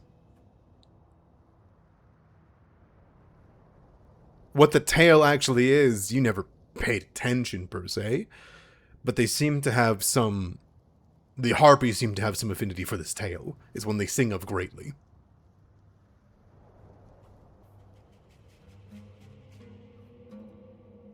This snake wouldn't happen to be silent, would it? That was not in the tale from what you know. Okay.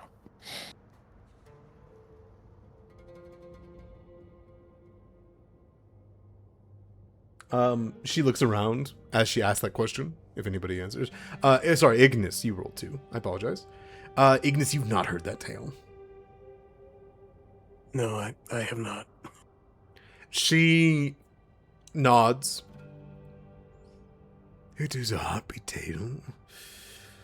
One they don't share often. You would have to know one. Befriend one.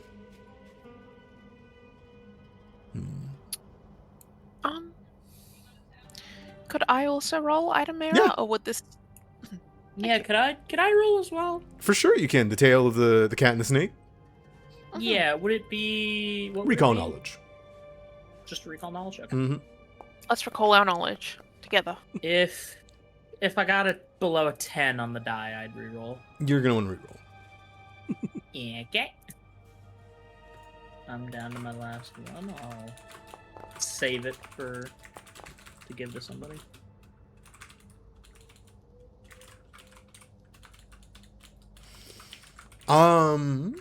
I think Angelique I think Angelique, you might recall yeah.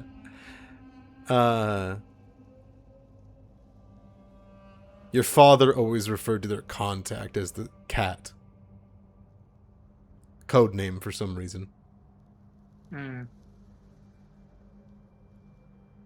Snake? Got no idea.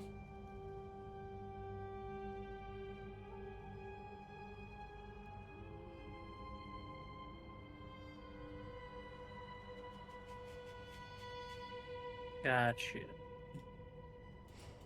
For you, Rahima, not a tale about Grilla, not a tale that you've heard from the Anubians, no. Must be newer or Harpy's tale or a myth, that you're not really aware of. Yeah, fair enough. Mm-hmm. I do not know it fully. It is about a cat and a snake who befriend each other.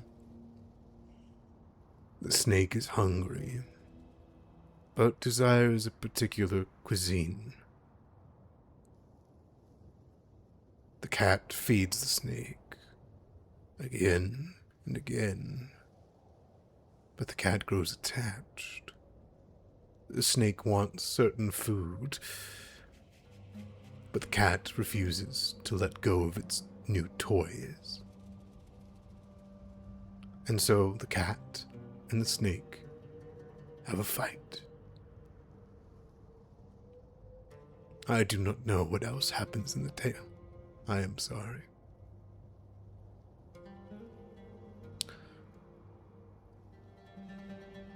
She,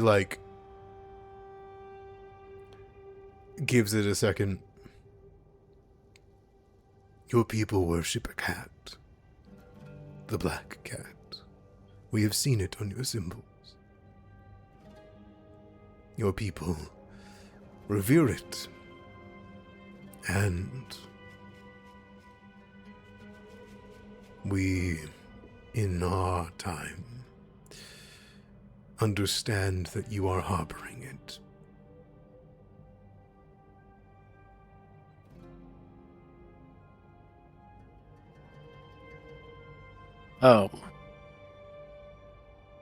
Black cat is a symbol of Asmodeus, is it not? Correct. Asmodeus is presented as a horned black cat. Yeah. Okay.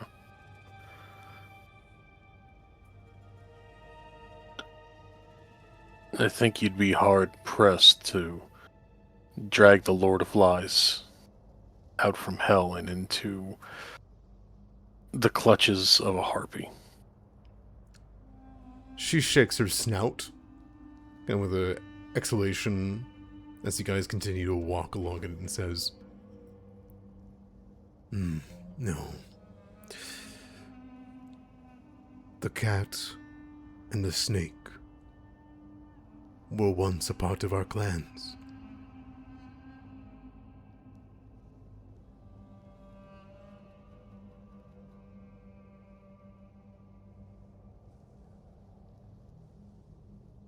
She seems to I think think that's a Arana's had definitive a- response. Yeah. I think Arana's lost on the particulars of that. I mean, I mean, the he only came to thing the I've region got. as a child. He didn't, he doesn't know all Yeah. of this. It's just, I think Angelique kind of goes, I mean, my father usually called his contacts the cat. She kind of gives a She nods. When Hella kind of nods at this and just says, our people slaughtered your kind as well.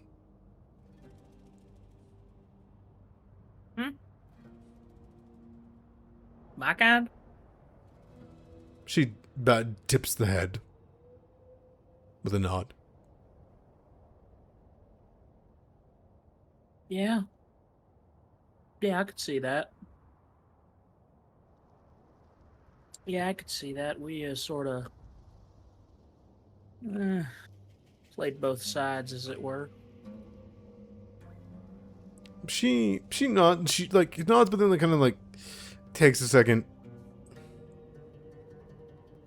No, you must forgive me.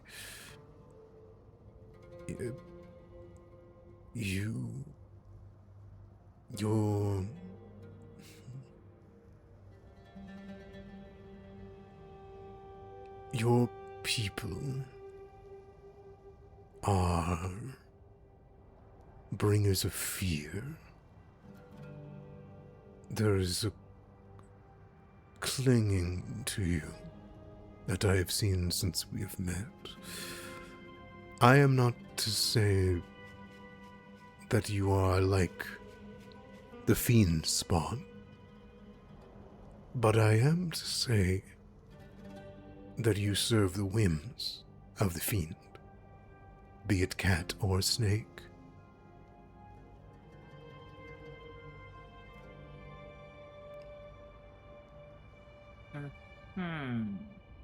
Without the cat, the snake needs food. Without the snake, the cat needs friends.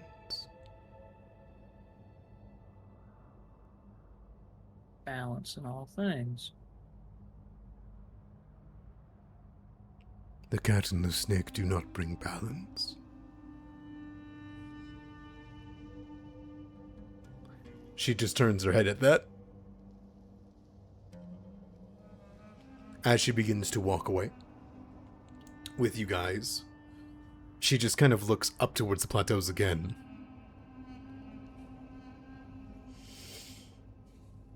Right.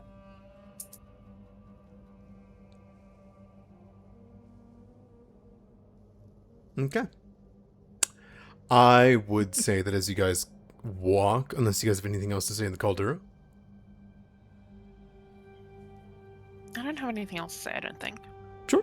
No. I feel like Angelique would just kind of hit her with a, what do you mean, my kind? She like looks back.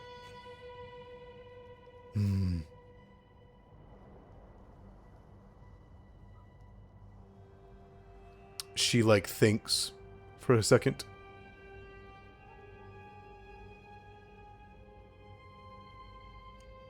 Snakes. Ah. I think I know who you're talking about. Kind of rolls the shoulder. She looks towards the caldera and simply says, "You would want to also prevent your people. We know you have rested in this area. I have seen you here before." Yeah. It's a pretty popular corridor for us. You have not been here in some time, yes? Not for minimum of 4 years. Maybe longer, depending on how long I was dead. The Mokhtar burn the water. The matriarch seeks to snuff out all. Both will achieve the same result.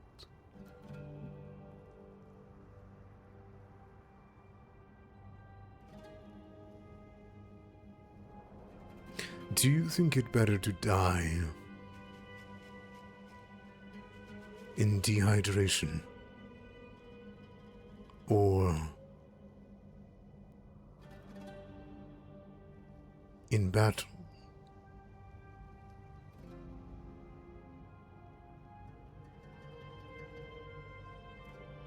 I made the choice long ago to die in neither. Then the choice was made for me. I died at home.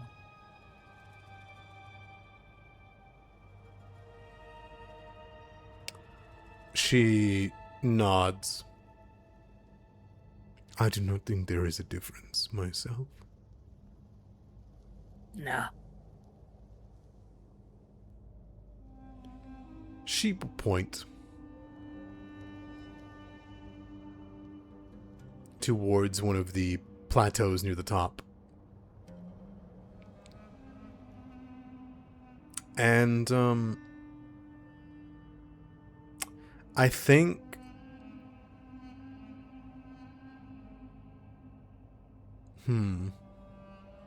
that's actually curious. Angelique, could you give me a seek or a recall knowledge?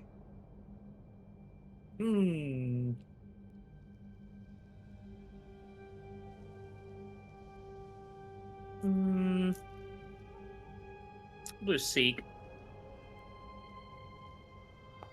If it's bad, I'd reroll. It is. Reroll using a hero point. I'm out. She points at nothing.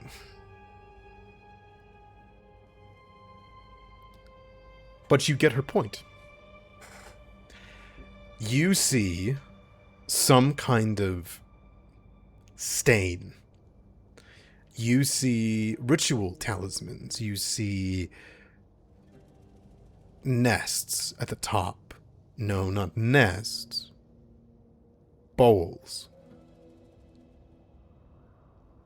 You kind of like take a second, Angelique, and you see them in a very peculiar pattern around the top of the canyon. There's a slooping motion thanks to the slagging of the place. And you notice the bodies have all been piled, even ones that shouldn't be. You see that arms that were entombed in the walls and held up have been pulled off and added. And then you see not warriors. You see humans. Tattered every once in a while, kind of like sprawled across. Equipment that only you would recognize. For setting up devices, for work, we'll say.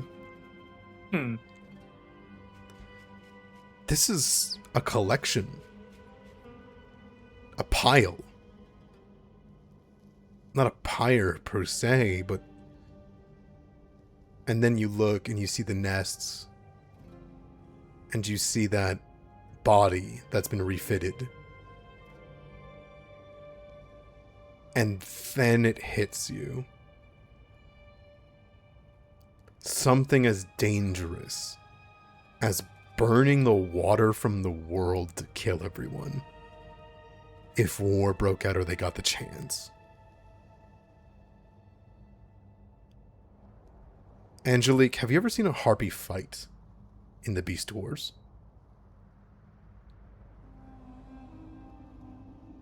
I would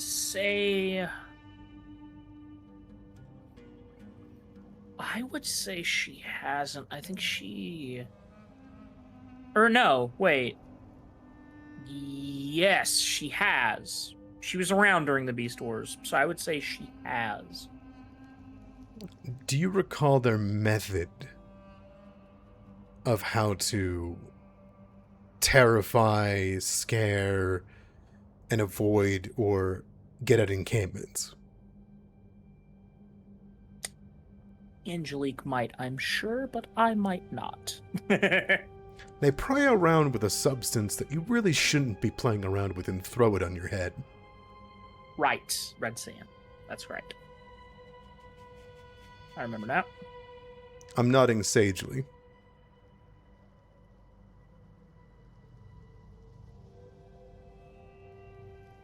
Mm-hmm. Ah. You look up at the top. The bowls. You look down. Okay. I think I'm catching the drift.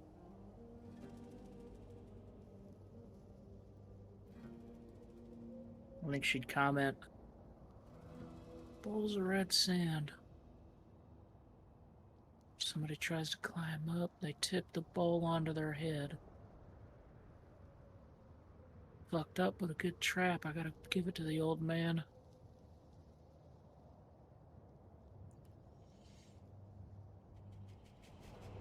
Windhowl looks over.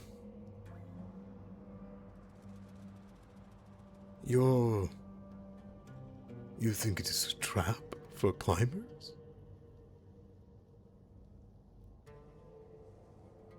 If I didn't want people to climb up, I'd put a bowl at the edge. Red sand, they reach up not knowing the edge. Dump red sand onto their face. I agree it is effective. But that sand's not for the living.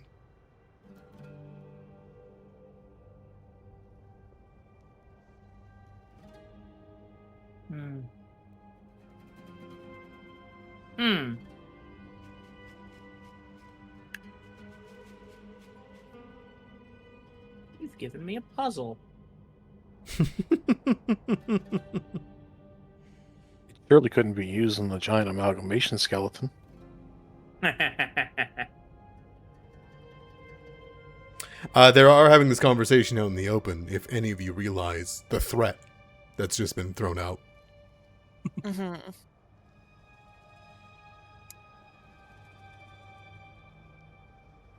She turns. She walks. War mustn't come. War. And she walks out with you guys towards the end of the buttes. There is a quiet before you hear butcher echo between you and the other end of the canyon. Stop and turn. Unharmed.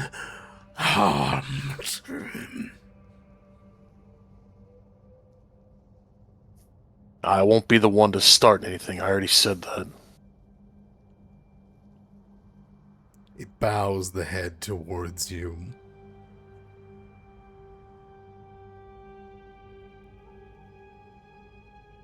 And he looks towards the caldera. And then looks back towards you.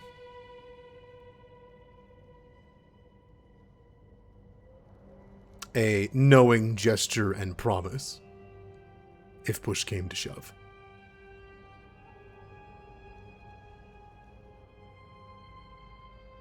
I think for all of the yo-yoing of emotions through all of this, through this day, there's just a tired disgust over his face as he turns without saying anything else.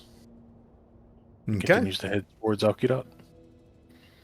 The harpies watch him purchase, ready for anything. Seemingly only Belai's presence is what stops them from tipping over their bowls and, well, slaughtering you all. But why would they not do that already? Why do they just sing? A puzzle, perhaps. Instead, you walk out and you begin to breach and see the beautiful vastness under the dark night sky of Kirat, jewel of the desert awaiting you at its beautiful gates. When Tao comes to the edge of the buttes to look upon it, looks back towards you, Orono. Would you prefer me to wait here? Or would you prefer I attend you?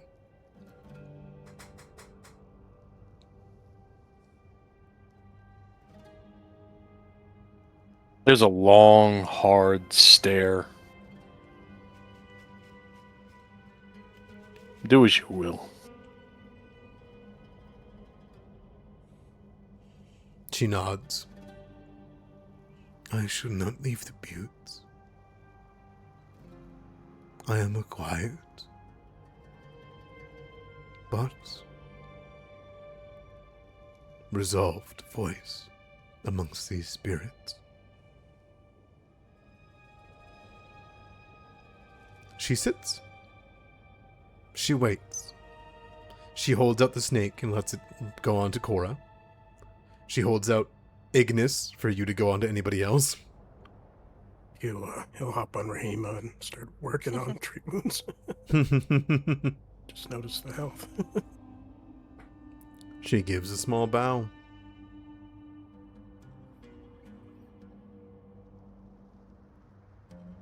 We in our little caravan will